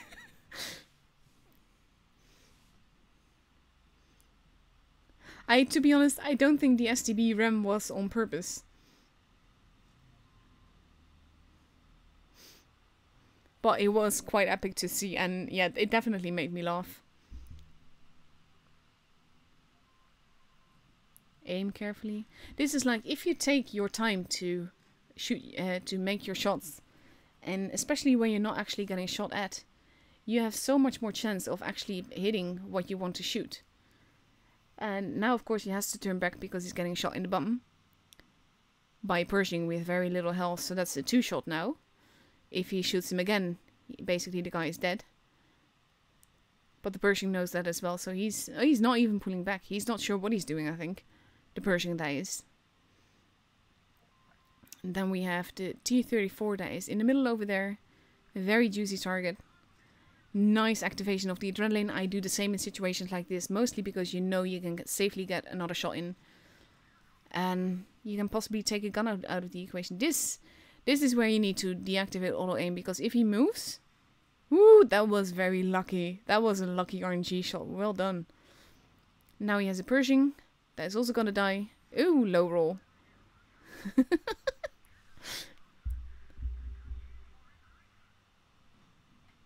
Wow, the Moiskin is barking orders.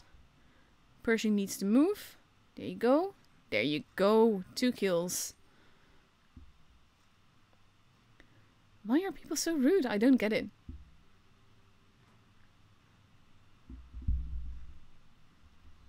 Don't troll, mods. Basically, remember that when you're moderating this chat, you're representing me. So, please don't troll.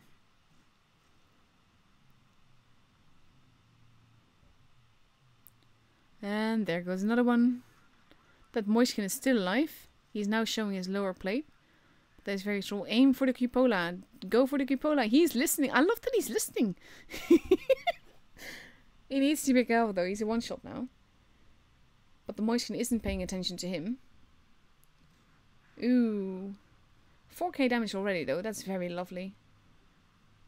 He's blocking his teammate a little bit there. But there's not really much to do about that.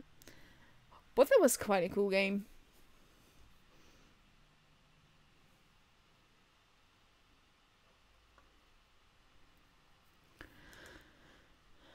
$1,326 base XP in tier 8, that's just lovely. 4k damage, 3 kills. All shots hit the target, if not all shots spent. That was lovely. Lovely game.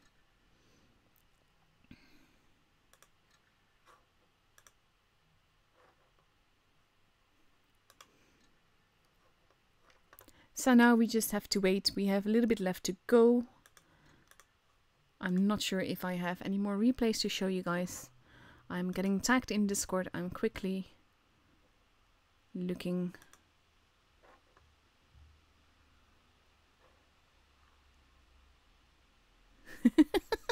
Oh my god. Yeah, I can't tell you this, but yeah. So we're just waiting for the next battle. And to see what happens. We still have a little bit to go. We still have, let's see, nearly 60 minutes left to go. 16, 17 minutes or thereabouts. I don't have much to show you guys right now. I'm gonna see if I got any more replays for you that I can show you that are worth viewing. I don't think I showed this one yet. Let's go for this one. Let's see what happens.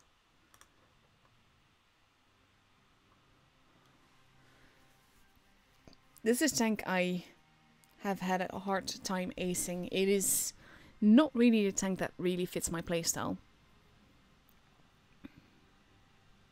I did manage to eventually, but it just took me quite a long time. We know that this guy is using premium account because he's using the premium account camo. And he's going towards base C, which probably would be my choice as well, because on this map you can dominate base B and C more easily than A and B together, in my opinion, mostly because C has the high ground.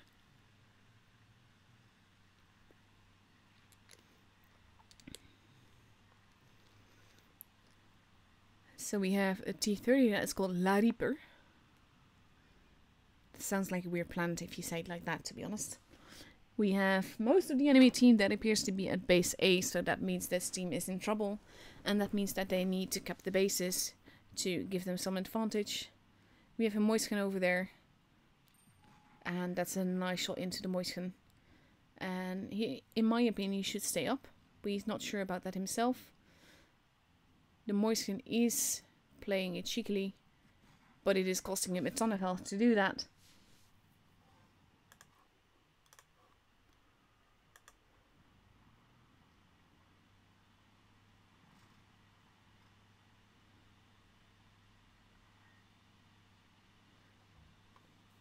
So now both teams have lost the tank. One team is capping base A. And now our team, let's put it that way, is capping base B. That was a very cheeky shot into the E100 there. Let's see if we can get another one in. Nice, high roll as well. They kept the base, they now have 2 bases, but they need to help their teammates because their teammates are being absolutely wrecked.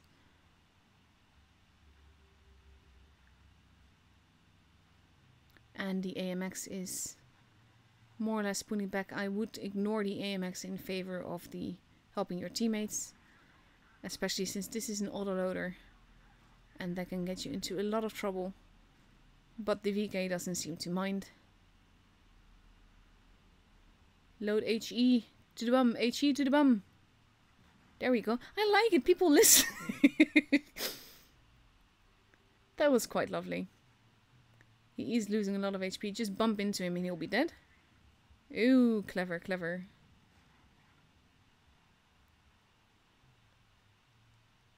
So now it's 3 versus 3, but they have the base. So basically they should just survive. But they are missing someone. And I wonder if they're gonna steal base A now. They don't seem to. They can just basically relax and keep it to themselves. Because they only need to play defensively. Come on, you can do this. Nice, well done. Always go for the turret if you know that he's not looking at you. It's the easiest place to hit an E100. Nice bounce. Especially now that the E100 is driving into his shot. 3.7k damage. The waffle is at the back, he just missed a shot. AMX is at the back there, but almost dead. Load HE. Kill the waffle. Nice damage. Ram the waffle. Oh yeah, the battle was gonna end before they killed the waffle, but still, that was a nice game. 4.4k damage. He did cap a base, so he also got some supremacy points. 325 of them. He missed one shot, but overall he did some really nice damage, really nice shots. Just a smooth battle overall.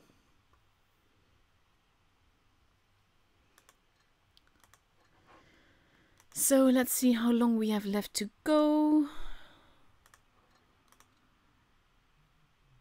Yeah, about 10 minutes.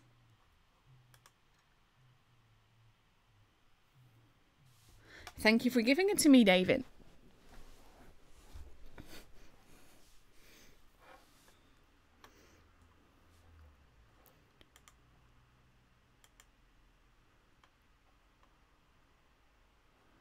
I'm at the meantime getting lots of tags on Discord. And we're just waiting, basically. We need to just wait until we get a room.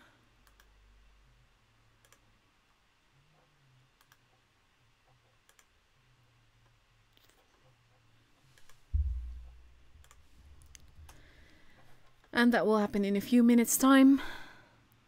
About 5 minutes of them to be exact. So let's just look at what other teams are doing, other groups are doing. We have Eros that is either going to go against Oops or Win, depending on who beats who in the next match. Then we have First that is either going to go up against FBI or D-Skill. And I'm wondering what kind of FBI this is. So I'm just going to look at their clan profile to see the name.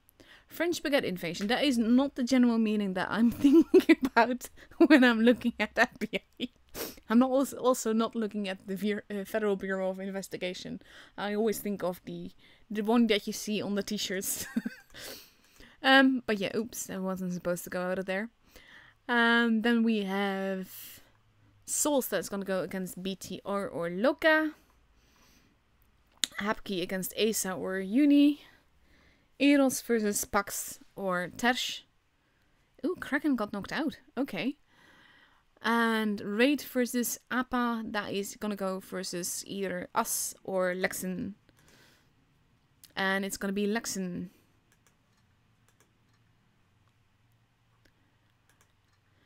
So tonight we're gonna know who is actually a part of the whole round robins that we're gonna get. The top 8 teams will go there.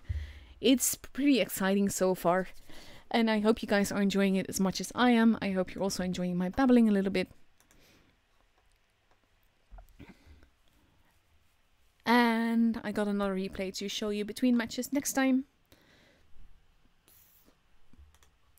But we still have about 4 minutes, so I can't show you another replay right now, because we don't want to risk it.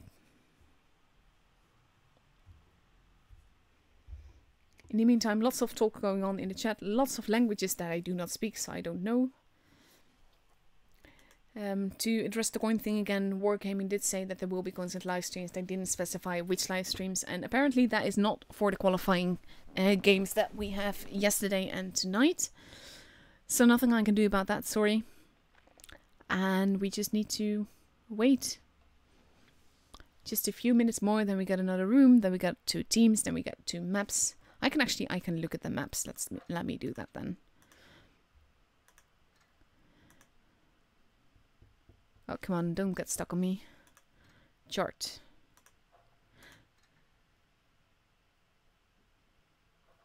I think the game is glitching on me. This is not very hopeful.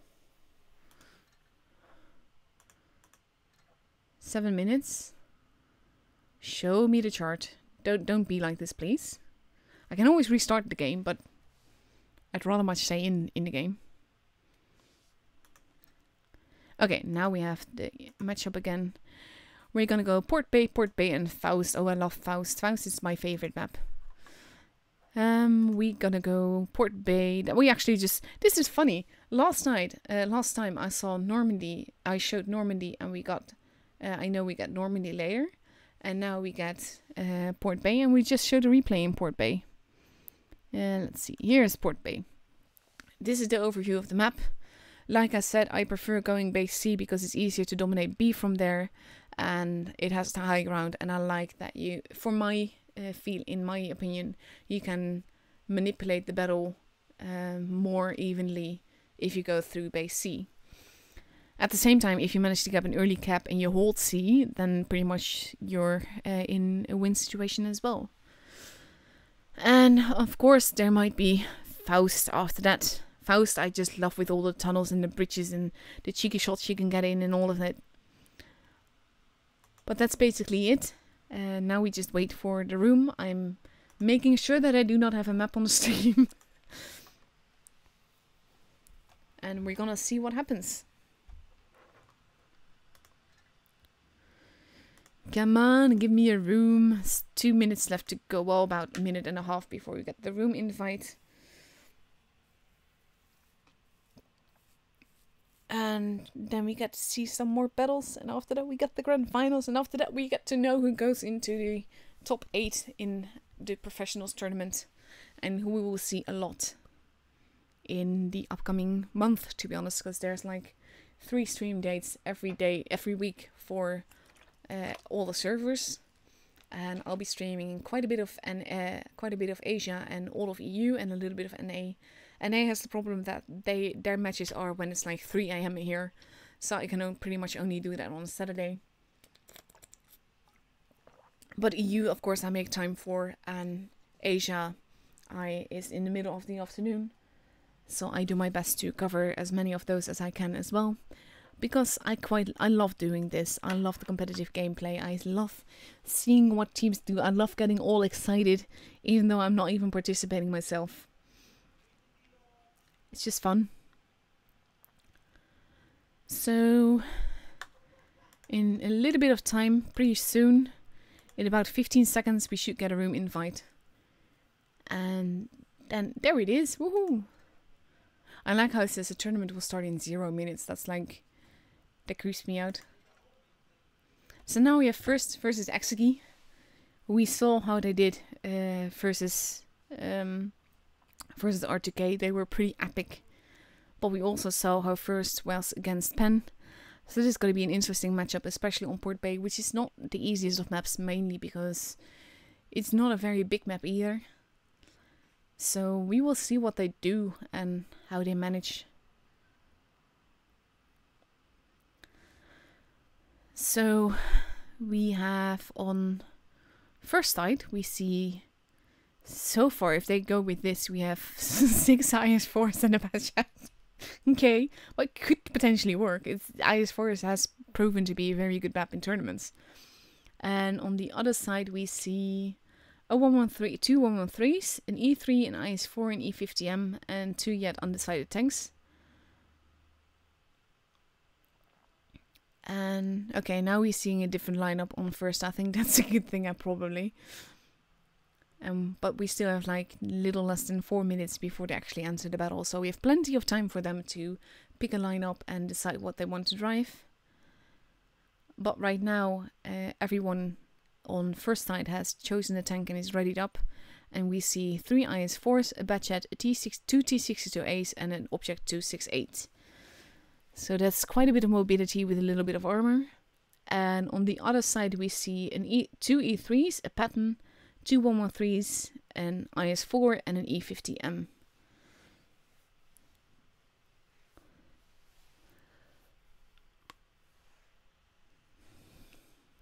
So we have just 3 minutes left to go before we go in and get to see what happens.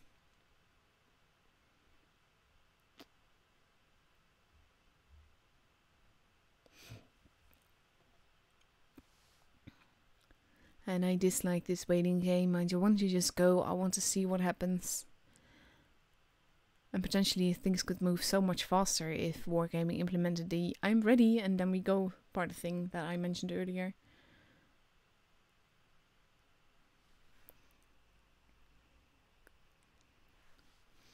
Two and a half minutes left to go. Everyone is waiting pretty patiently. Well, I'm not, but they are. I think. I hope.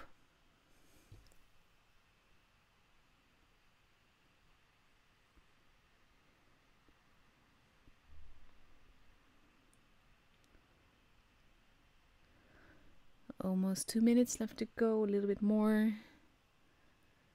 This is annoying. I just want to see the matches. I'm just gonna make sure that I do not have a map on the map.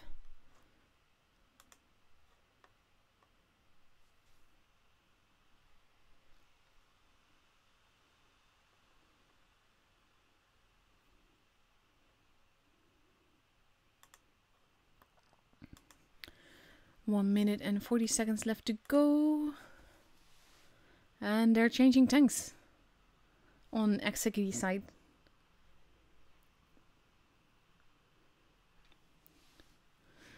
So now we have 2 E50Ms, 2 E3s, 2 IS4s and a 113. Okay, I'm curious to see what they will do and how the focus fire will be. We did see some very lovely focus fire from first, and we saw some pretty awesome pushes from XE before.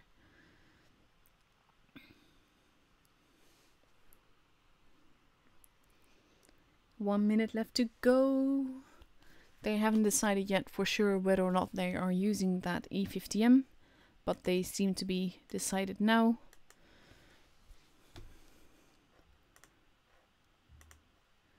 And in 45 seconds we will actually go and see battles and all of that.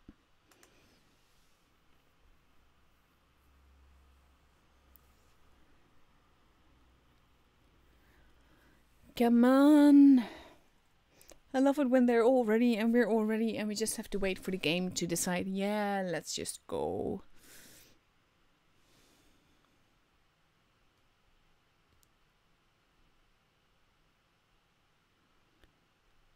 Oh god, I can't believe you're trolling with this now.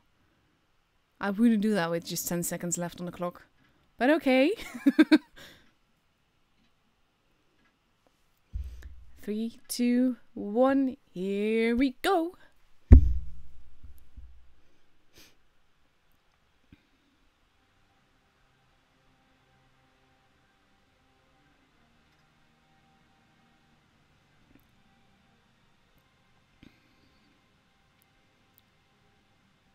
Very curious to see what will happen this time around on this map as well.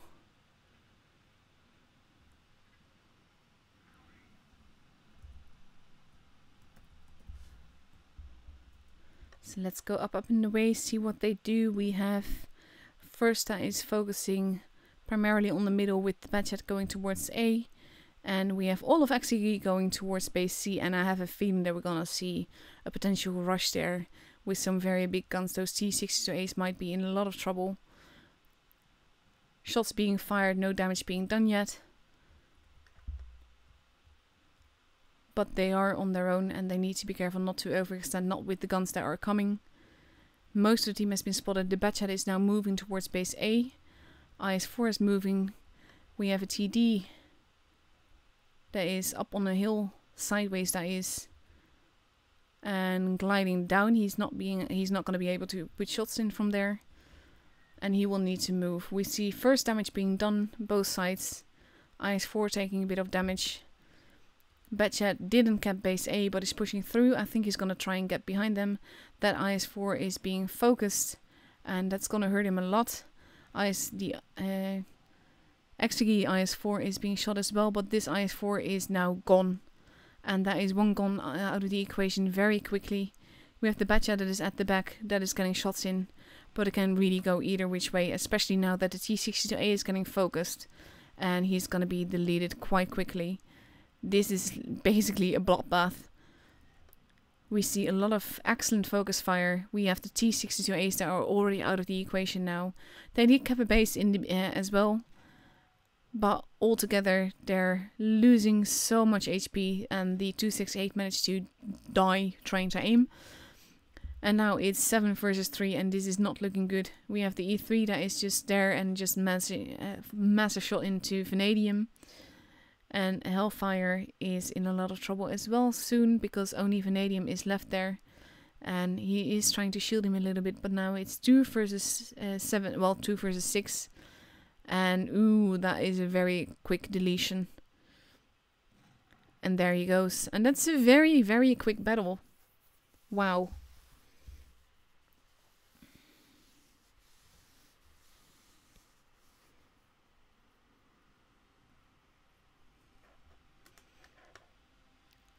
That was over very, very quickly. I think, like I said, they did make that push. Very cheeky, but it definitely paid off.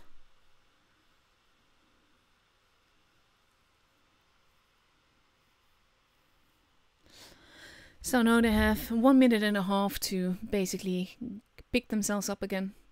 We see now 2 AMX-50Bs 3 IS4s, a Batchat and a 268 on first side. And on the other side we see a completely different lineup now. With 2 E3s, well that stays the same. Potentially 2 E100s, 2 IS4s and an E50M. So that's quite a bit of a different lineup. But it's going to be cool to see if they stick with that or not. And in 1 minute we will know what happens. But that was one of the fastest games I've seen. It was like maybe 2.5 minutes, something like that, before it was over. That was a pretty epic push. Personally, I always like it more when people play more tactical, because that's more interesting to see. At the same time, this was quite awesome. And just so that a coordinated push can work so well. Especially when you have tanks that don't necessarily suggest that you're going to make a push like that. At the same time, with the match now over, First is going to be wondering what they're going to do next. Because they could do the same thing. Because people could expect that, or at the same time not expect that because they just done that. So now we wait. In 10 seconds we get to go again. I am readied up. There is no map on the stream. So here we go.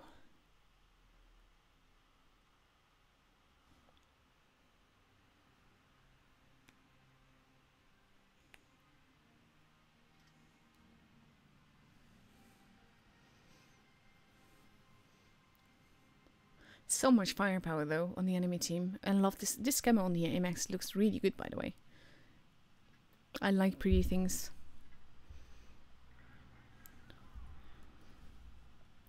Let's go up in the way, see what happens.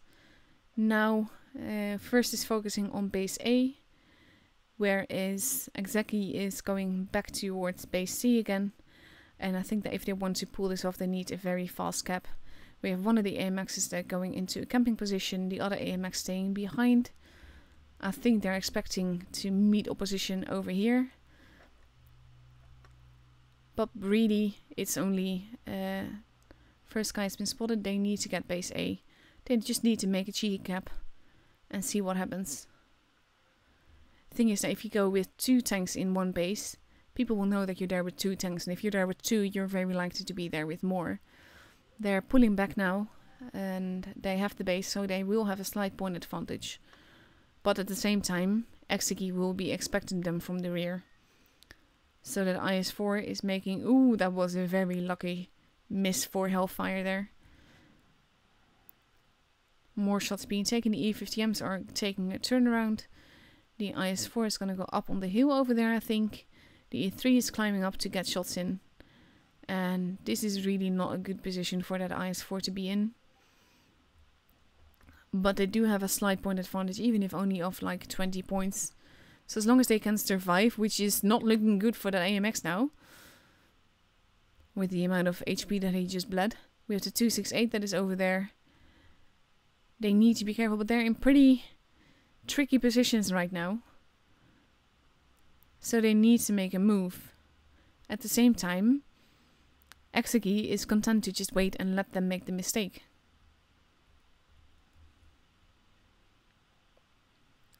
Some shots in the soil.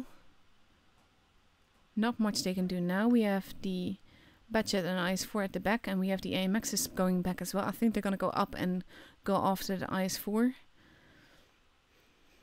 They kind of have to single them out, but at the same time, when they do that, and Exeki knows that they're alone now, they're in a bit of... They will be in trouble.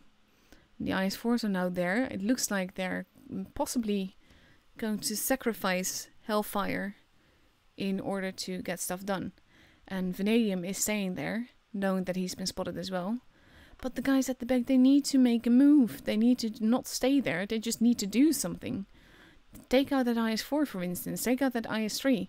Because now Exegi is pushing in and Hellfire is being completely deleted. And I saw that coming, and they should have saw that coming too, because now Vanadium is next. And with the rest of the enemy team, with the rest of the team so far away, this is really going very well for Exegi. Because it's like, they have all the HP to waste. They already took out 3 guns out of the equation. And now we see that they just waited so long at the back that it cost them very dearly. And the AMX is now dead. It's now 3 versus 7. It is not looking good. I think this could be very well be a 7-0. Nice ram there. Just gonna take you in a little bit closer. That IS-4 is gonna die. Now we have an AMX that is easy to shoot. We have a Batchat that is running away. But the AMX is gonna die very quickly. He is getting some damage in more. And they managed to miss. The Batchat just got absolutely deleted. And there goes the AMX. There he goes. And it's 7-0 again at the exact same moment that they hit 1k points.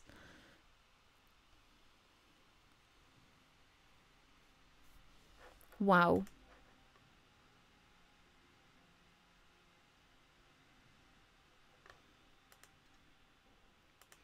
So now we get to see grand finals in about 20 minutes of R2K versus Exegee again. So that's going to be cool to watch. So in the next we have Win versus Eros. No surprise there. Then we have First versus FBI. Then we get Souls versus We Don't Know Yet. Let me see what the stand is here. We don't know yet. It doesn't show. Then we get, if it loads, because that would help, Hapki versus We Don't Know Yet. Eros versus We Don't Know Yet. Okay, so we only basically know the matches that went really quickly. According to this, we don't even know who's going to the finals lower bracket, but that's Lux Novum, sorry. And we have Easy versus We Don't Know Yet, Imor versus WW. But these matches were over pretty quickly. So we have like 20 minutes left. Let's see if I got something nice for you to show you. Yeah, let's do this one. We have a bit to wait anyway. So I'm just gonna straight into the replays. Another replay by David.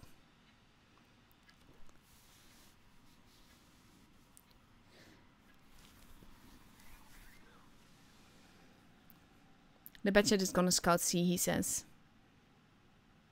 Our guys are gonna go for B by the looks of it. Not necessarily into B, but more overlooking B.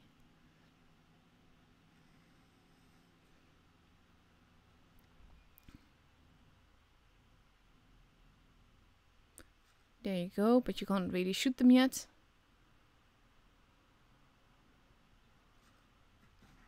Nice. Now you have been spotted though. That was cheeky. So basically there's a battle of the bases going on. Can go either way, but the AMX booked back. Some nice shots being taken already, even though he's not really in move position yet. We have the tortoise over there. With a nice cupola that is just waiting to be shot. He just needs to be careful not to get shot himself. And that will hit the rock, so that's not useful.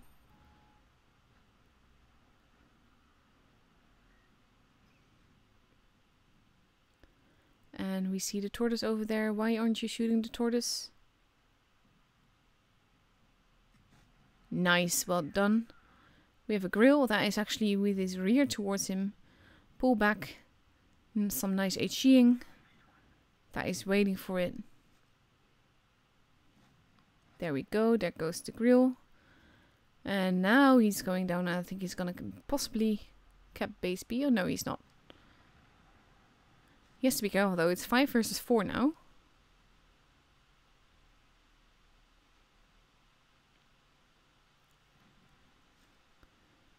Nice shot by the chieftain there. Nice big Jaeger here.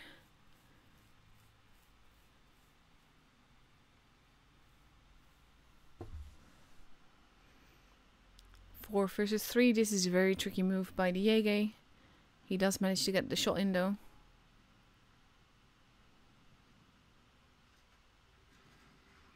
There you go. Yeah, but if you want help now, don't rush them. Don't push them like that.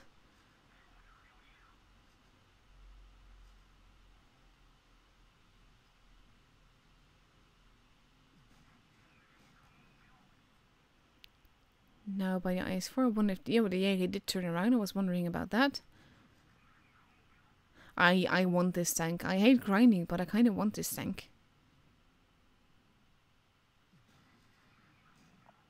Ooh, that was a big shot. Now he's just gonna go in for the kill, I think. There we go. And that's it. Nice gameplay overall. Wonder what the result is.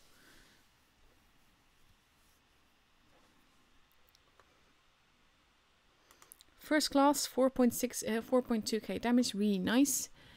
Worked very well together with the Chiefs and MK6. Got nearly K spotting damage there. I think that was the tracking of the IS-7 possibly.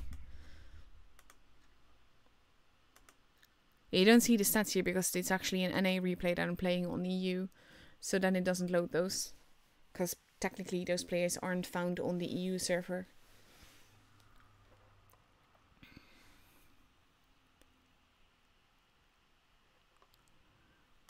So let's see. How long do we have left?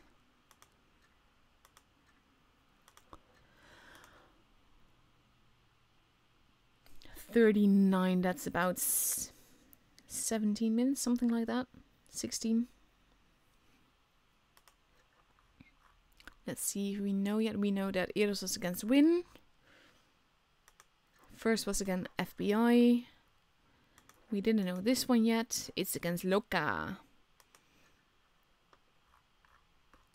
Then we have Hapki versus, if it loads, Uni.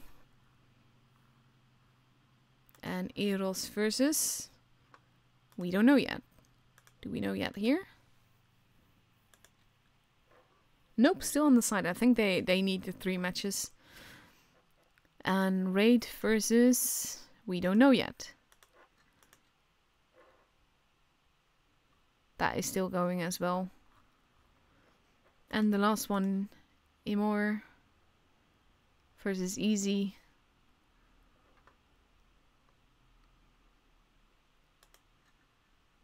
I like how it's not like ordered right, but okay. So we still have a bit of time. I'm just looking to see if I got any more interesting stuff for you guys to show you.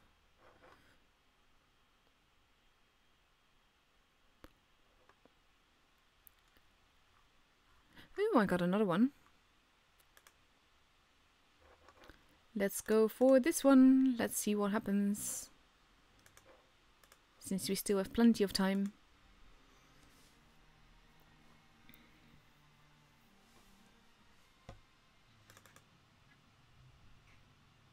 Cheeky little thing, this. I seriously hope he's kidding. People like that, if you don't drive with ammo or you just go in with 1 shell to get that special medal that I forget the name of. Honestly, they need to just be banned, in my opinion, especially when they do it on purpose.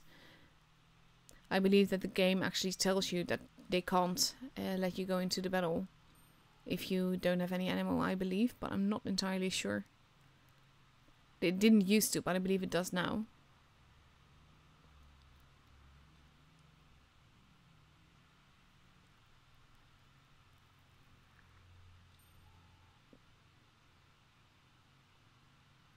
Yeah, that is true, but still, the game wouldn't let you enter the battle, I think, if you did that.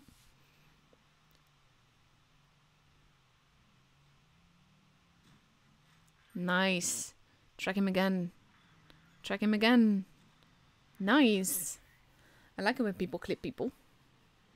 This also, it's not as fun as the little premium, but it is a little cheeky tank. And I just like it. I like it a lot.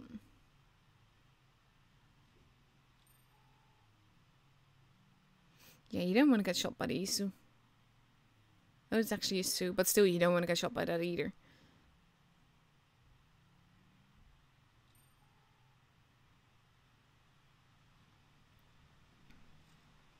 Lightweight is gone.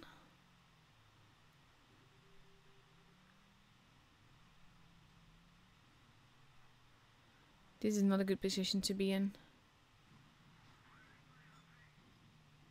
Don't ram him, don't ram him.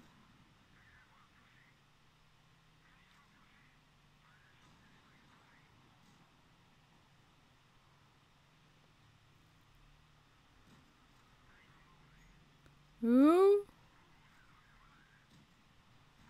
There we go, that was very lucky for this little AMX. And load the Premo. I don't understand people using this little Premo, especially when you meet heavily armored tanks in the high tiers like this. It does cost you a lot of credits, but you shouldn't be afraid to spam Premo if you need to.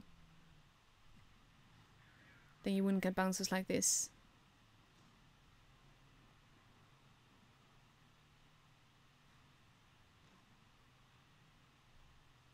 He's going after the tank with no ammo, supposedly. Oh, for a guy with no ammo, he does manage to shoot quite nicely.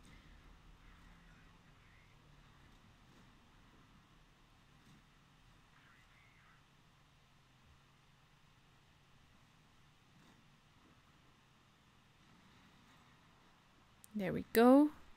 The guy without any ammo has been shot.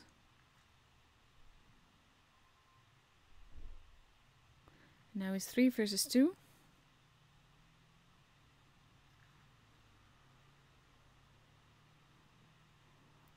I shouldn't downvote people for not having a clue. If he actually didn't have any ammo, then you should downvote him.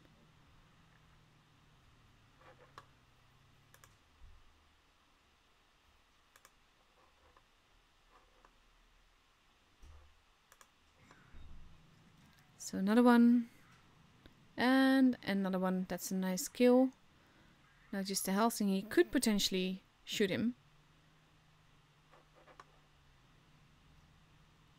So let's see. He can clip him. Shame that he runs away though. I would want the damage. And I would see if I could survive.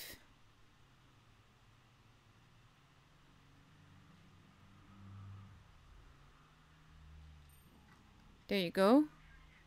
Now you have all the time in the world to... Okay, but you have a friend that helps.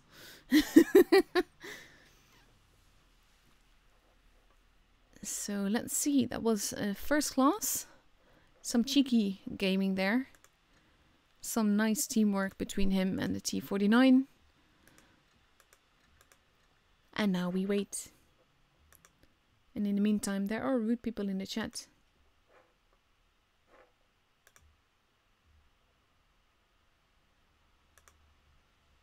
There we go. Oops. Okay. Let me see how long we have left. 9 minutes. So that means that the room will be up in about 5 minutes. So I'm not going to risk that. I hate that this has not been updated yet. Let's see if we know yet who is in the teams that we didn't yet know. Hapki was versus Asa. Eros we didn't know yet versus Tersh. That's one. And Raid is gonna go versus Appa. And Easy was versus Imor.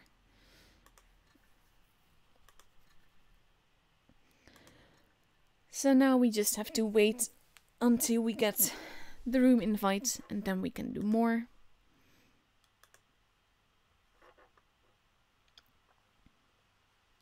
I did get another replay, but I'll be saving that for the next time because, well, after these matches it will be the end of the stream and the end of the night. And we will know who is on through to the professionals tournament. And these streams are pretty long. I've been streaming for just over 2.5 hours now. I know that I still have about half an hour at least left to go. So it's going to be a late one, but all the same, it's going to be an epic one because these are the battles that just make it all so much more fun and so much Just lovely.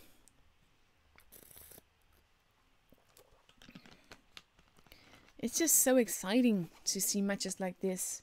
And for me, there's no actual pressure because I don't have to go to the professional tournament. I just get to stream it. But for the people playing it, there can be so much pressure. And I think that the teams that have been here before or that have been to offlines definitely do have an advantage with this because they're more used to that pressure, I think.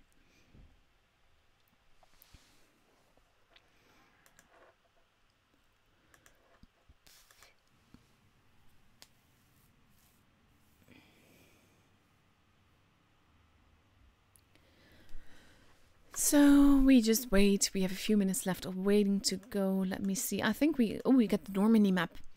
I can show you that. Normandy and Dynasty's Pearl.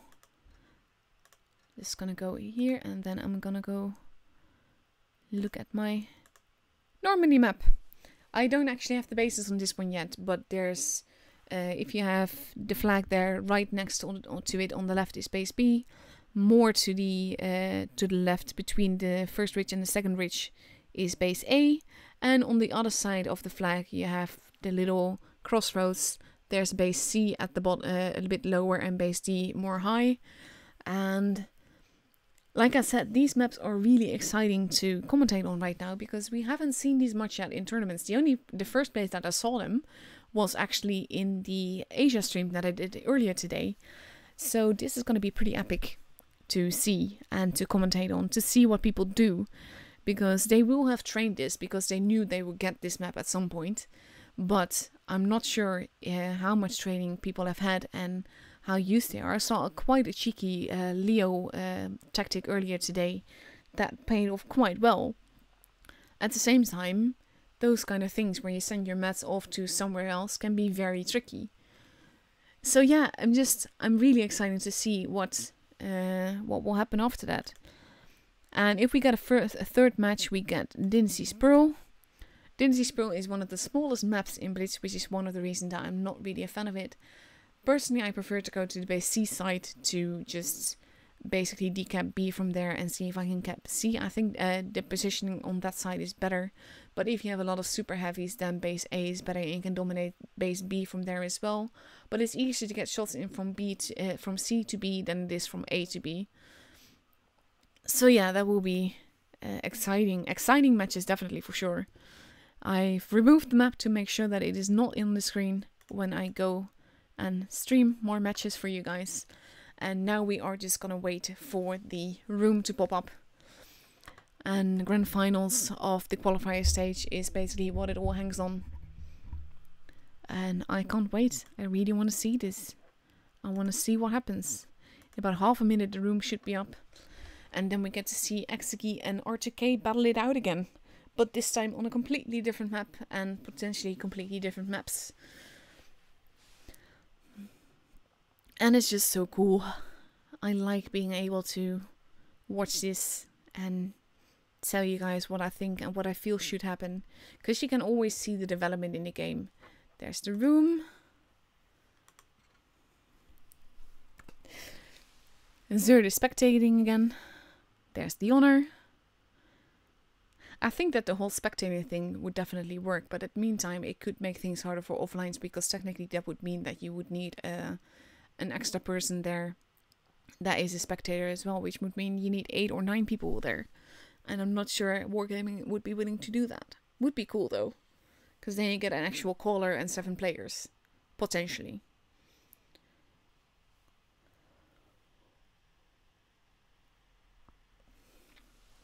So on Exegi's side, well, both teams haven't really readied up yet. We still have 4 minutes left to go.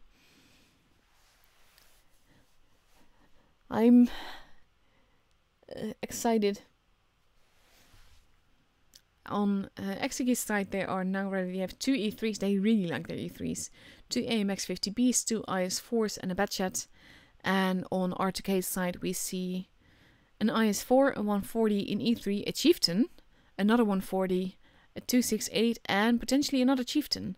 So that's 2 Chieftains. I like that. Haven't seen those much. We see no spectators on Exegi's side and 2 on R2K's side. And I think those spectators are sort of like spoilers because you can see a lot when you spectate. But that's pretty cool. I'm so excited for these matches. I can't wait to see what happens and how they manage and what tactics they use on this map.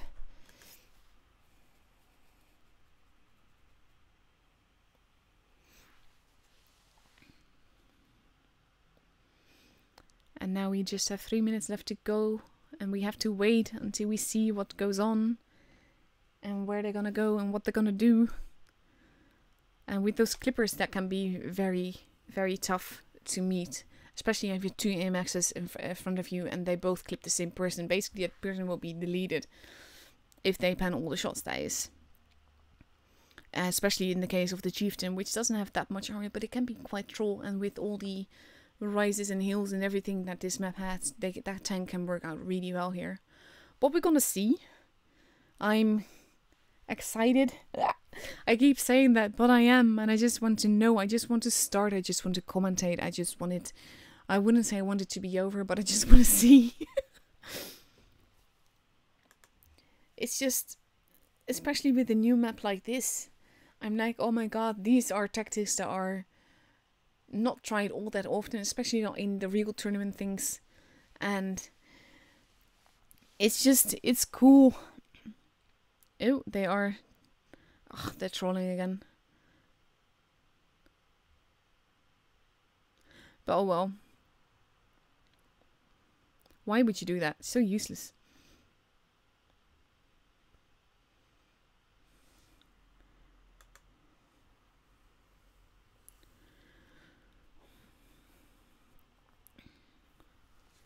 So, minute and a half left to go. I hope you're all ready and as I am and as excited as I am. Seriously, these kind of things are not good for my nerves.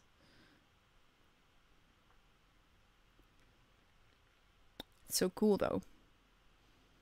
I like that games like this get to me like this, make me excited even though I'm not even the one playing. It's sort of like, I want just to see what happens, what they do. People are unreadying. And then potentially readying up again. Yeah, there we go. Lineup hasn't changed though. And we'll see what happens. I think that with this kind of stuff, it will be cool to see where they go. They like those E3s. The AMXs are very dangerous. E3s and Object 268 are TDs that I see a lot in this tournament so far already. Chieftains not so much, but the 140s and the Ice Force definitely. But yeah, we'll see how it goes, and I think that with the terrain that it has, the Chieftains could work out really, really well. In randoms, I would definitely like to be a Chieftain on this map. But this is a team game, and it can go either way. But now we're 7 seconds away from actually seeing what they're gonna do, and let's go!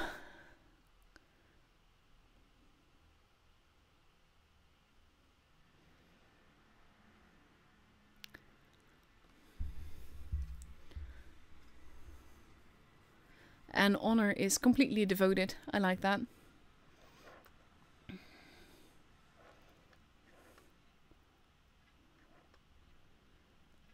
Let's see. Let's go up, up and away. And see what happens. We have Exegi that is focusing mainly on the middle. I think that we might be seeing an aggressive push again. Whereas R2K is pretty much doing a similar thing, but they're a little bit more spread out. Those Chieftains need to be careful where they are. We have a Batchat that is flanking over the beach, but 140 is waiting for him to see if he'll be there. Basically, those are both waiting positions to see what happens. We have the 2 140s that are going in. Most of the teams have been spotted now. We have the 140s that are now going to go after the Batchat. And the Batchat is in a lot of trouble here versus the 140s. And we see HP being bled by the Batchat over there. We have a Zeppelin over here. There goes the Batchat. We have the AMXs that are trying to clip one of the 140s, and they managed to do so. And they managed to shoot No Party Without Me as well. There are HP being bled all around. We need to see some really good focus fire for R2K to manage to win this one, because oh my god, there are some low HP targets, but this is definitely a very difficult game. There goes the E3, but there's another one, and No Party Without Me is in a lot of trouble. He's gonna get clipped now and he's gonna be absolutely massacred. Now it's 5 versus 2. This is not looking good for R2K. R2K needs to push in very aggressively to make this work. But at the same time, they don't really have the HP or the tanks to do that, because they will get clipped by the AMXs probably very fast. And those AMXs have quite a bit of health left. There we go. That's an IS-4 down. But here come the AMXs. And now the 1Mo is in a lot of trouble. This match is definitely going to Exegi. And oh my god, that was an epic shot, but oh my god, this is not looking good for R2K, and the first match is going to Exegi. That was a very aggressive game, and those AMXs made all the difference. Wow, that was quick. Let's see how fast that was. That was just over 2 minutes, what the hell?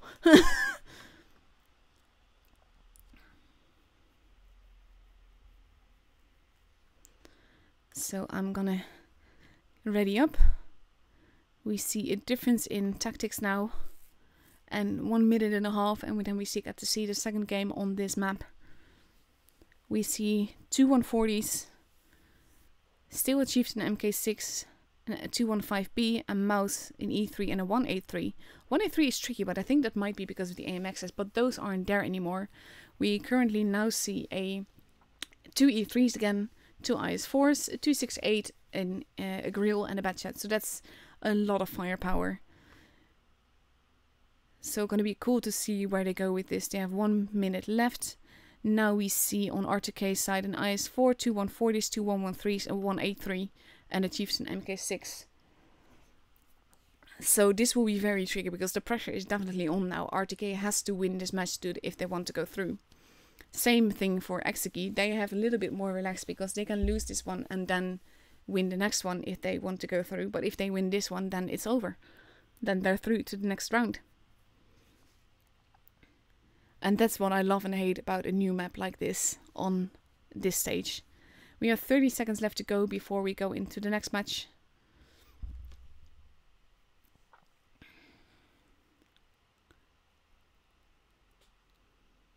And 15 seconds left to go.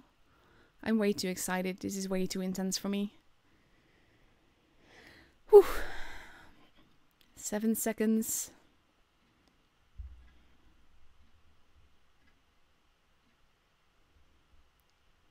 And here we go.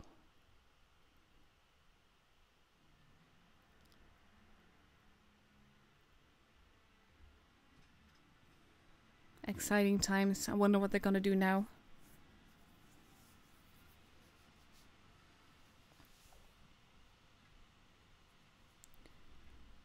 Let's see what happens.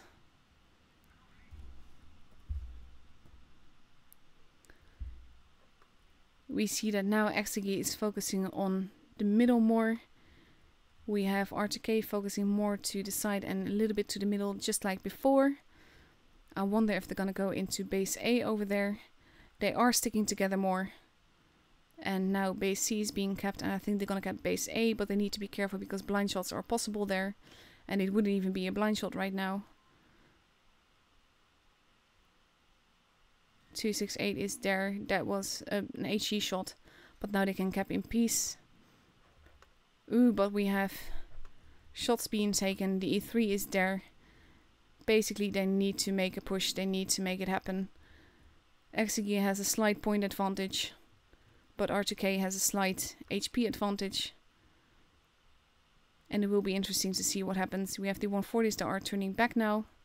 Not sure where they're gonna go. We see some HP being bled, but not all that much. We have the IS-4 on the side there. And basically R2K is pulling back together. The Object 140s are pushing forward again. Big shot into the Chieftain MK6 there by the E3. He's now pulling back. He's way too juicy a target. Basically, they look to be getting in each other's way a little bit there. But they need to play it carefully. And Exegi has a slight point advantage, so the pressure is on R2K to make the move, also because of the whole fact that they have... They lack a battle, a win, basically. Now we have the objects that are going here. We have the Batchat that is reloading. The Batchat is being shot now, and the one Mo it just got deleted by the grill. And they need to take out these tanks so fast if they want this to work. We have the Batchat that is rushing in. We have the 1A3 that is moving in now. Almost reloaded. We have the Batchat versus the 113. And the E3 that is going to potentially finish off the... Ooh, there goes the Batchat.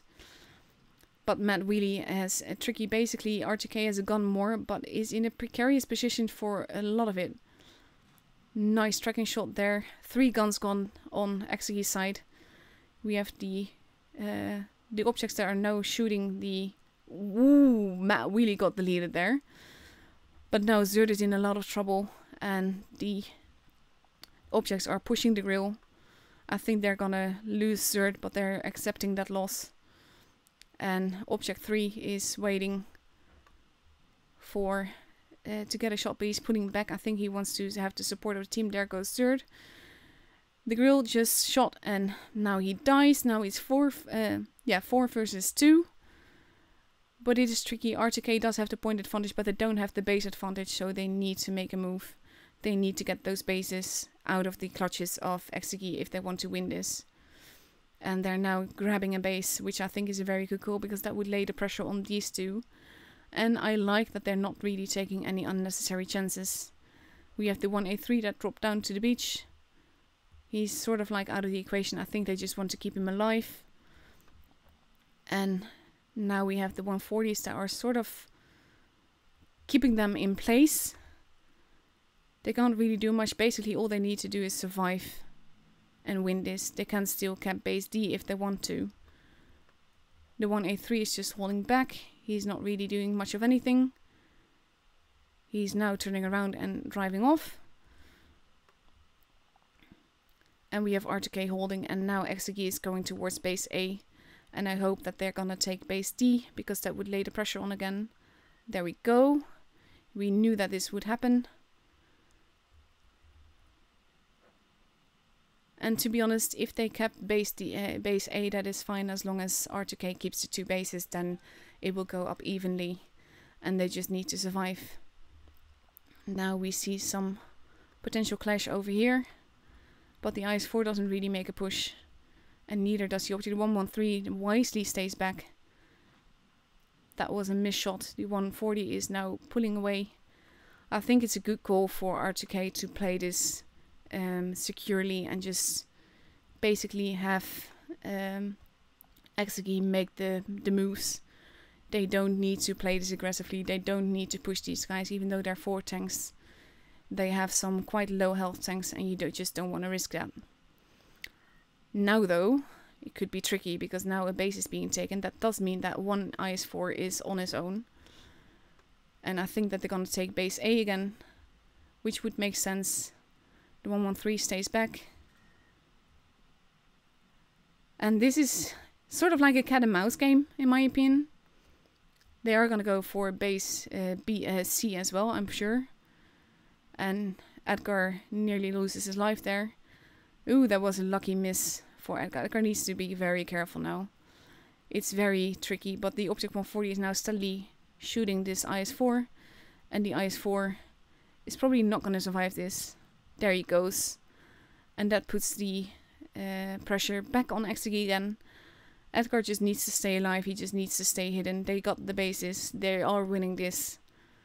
Even though it's a pretty close call. Wow. That was epic. Really. Ooh, and a kill at the end. Wow.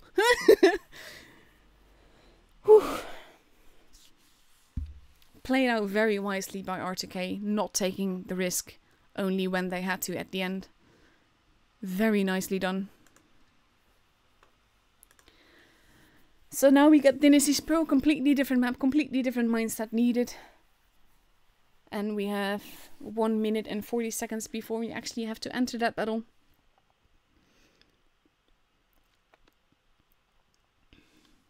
I'm gonna take another sip of my drink because my throat is getting really dry. 1.5 minutes left.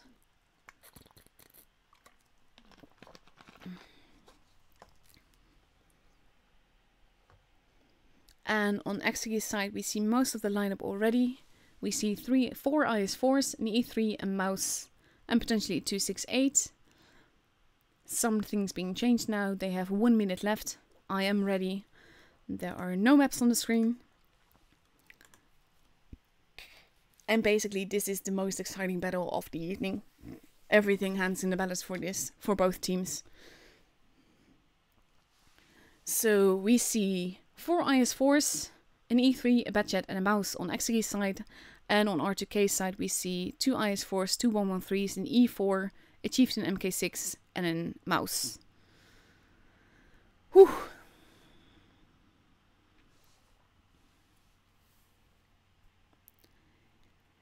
This is way too... My heart is beating in my throat already, and that's mostly because of the matches just now. They were so close, it was so exciting. And now we are 20 seconds to go before we see the final match of the evening. And we get to see who gets to go on to the professionals tournament. And these teams seem to be relatively evenly matched. So that's very, very tense and exciting in my opinion.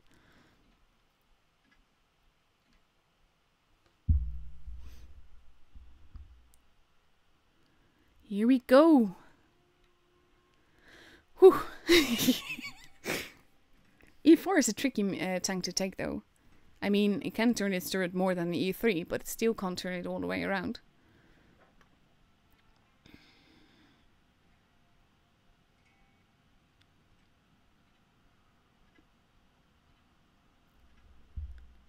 Let's go.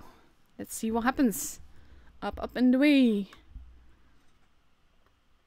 We see both teams focusing mainly on the C side. We see that Exegi is going a little bit towards the other side as well. And it will be interesting to see what they do, where they go, and who they meet. Mice here are pretty hard to shoot. And they will want to get that point advantage somehow. And we see a very aggressive push by Zert there, which can work out really badly.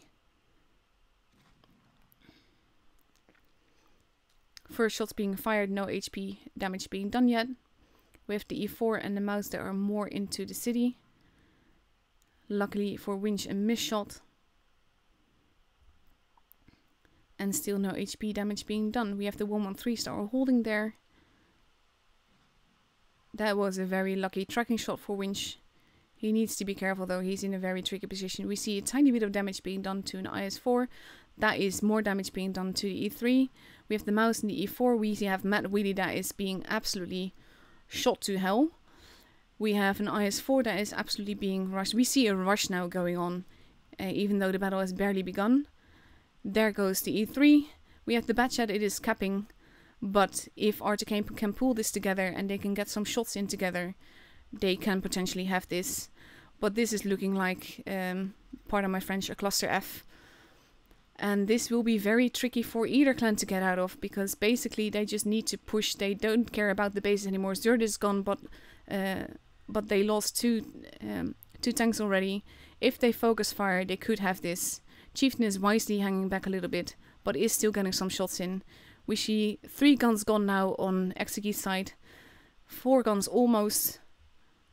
But there are a lot of low HP targets on R2K's side as well. We see the Batchat being deleted. We have 5 versus 3 now. And we see a mouse versus an IS4 that can be very tricky. There goes the Batchat. Now it's 5 versus 2. They should have this. We see the mouse. We have an IS4 with very little health left. There he goes. Now it's just a mouse. And at this point, mouse rams mouse. And that's the end of it. And R2K is through to the professionals tournament. Woohoo! Thank you for the way too exciting matches. I think that this would have gone quite differently if Exegi had been more patient. They pushed too quickly and they pushed half because not all of the team could push Wisdom right away. And I think that cost them way much. Also, Matt Wheelie being taken out that early in the game probably also wasn't expected. And that cost him a very big gun quite early. I think this was a very quick battle as well. Yeah, just 2.5 minutes. But these are epic games. This is why I stream this. So thank you all the teams that I saw tonight for their epic gameplays and for all the fun. Because this was just cool. So we have R2K that is through. Now we're gonna see the rest. We don't know yet. I'm just gonna wait. I want to see who is gone through. We don't know yet about this one. These were very short matches though that we saw, but we did need all 3. So we don't know these yet. I'm gonna see if I can potentially see the results in the Blitz system better. Hopefully, I don't know. It's not always working as it should. Final stage, group 1. Does it show yet? It doesn't show really anything now. That's lovely. So yeah, let's do it in the game. We have Hapki. Hapki is through to the professionals tournament. Then we have Eros and Tersh. Eros is through to the professionals tournament. We have Appa and Raid. Raid is through to the professionals tournament. Easy and Imor. Easy is through to the professionals tournament. So we have Easy, we have Raid, we have Eros, we have Hapki, we have Not Sure Yet. Well, R2K obviously. We have First that is gone through to the next round. So we don't know about Loka and Souls yet. Do we know about Eros 2 or Win? No, we don't yet. But oh my god, these games, honestly.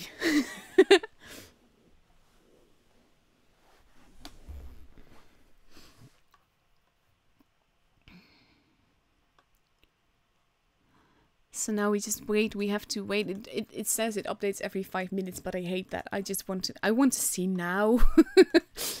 I don't want to wait. We know this one.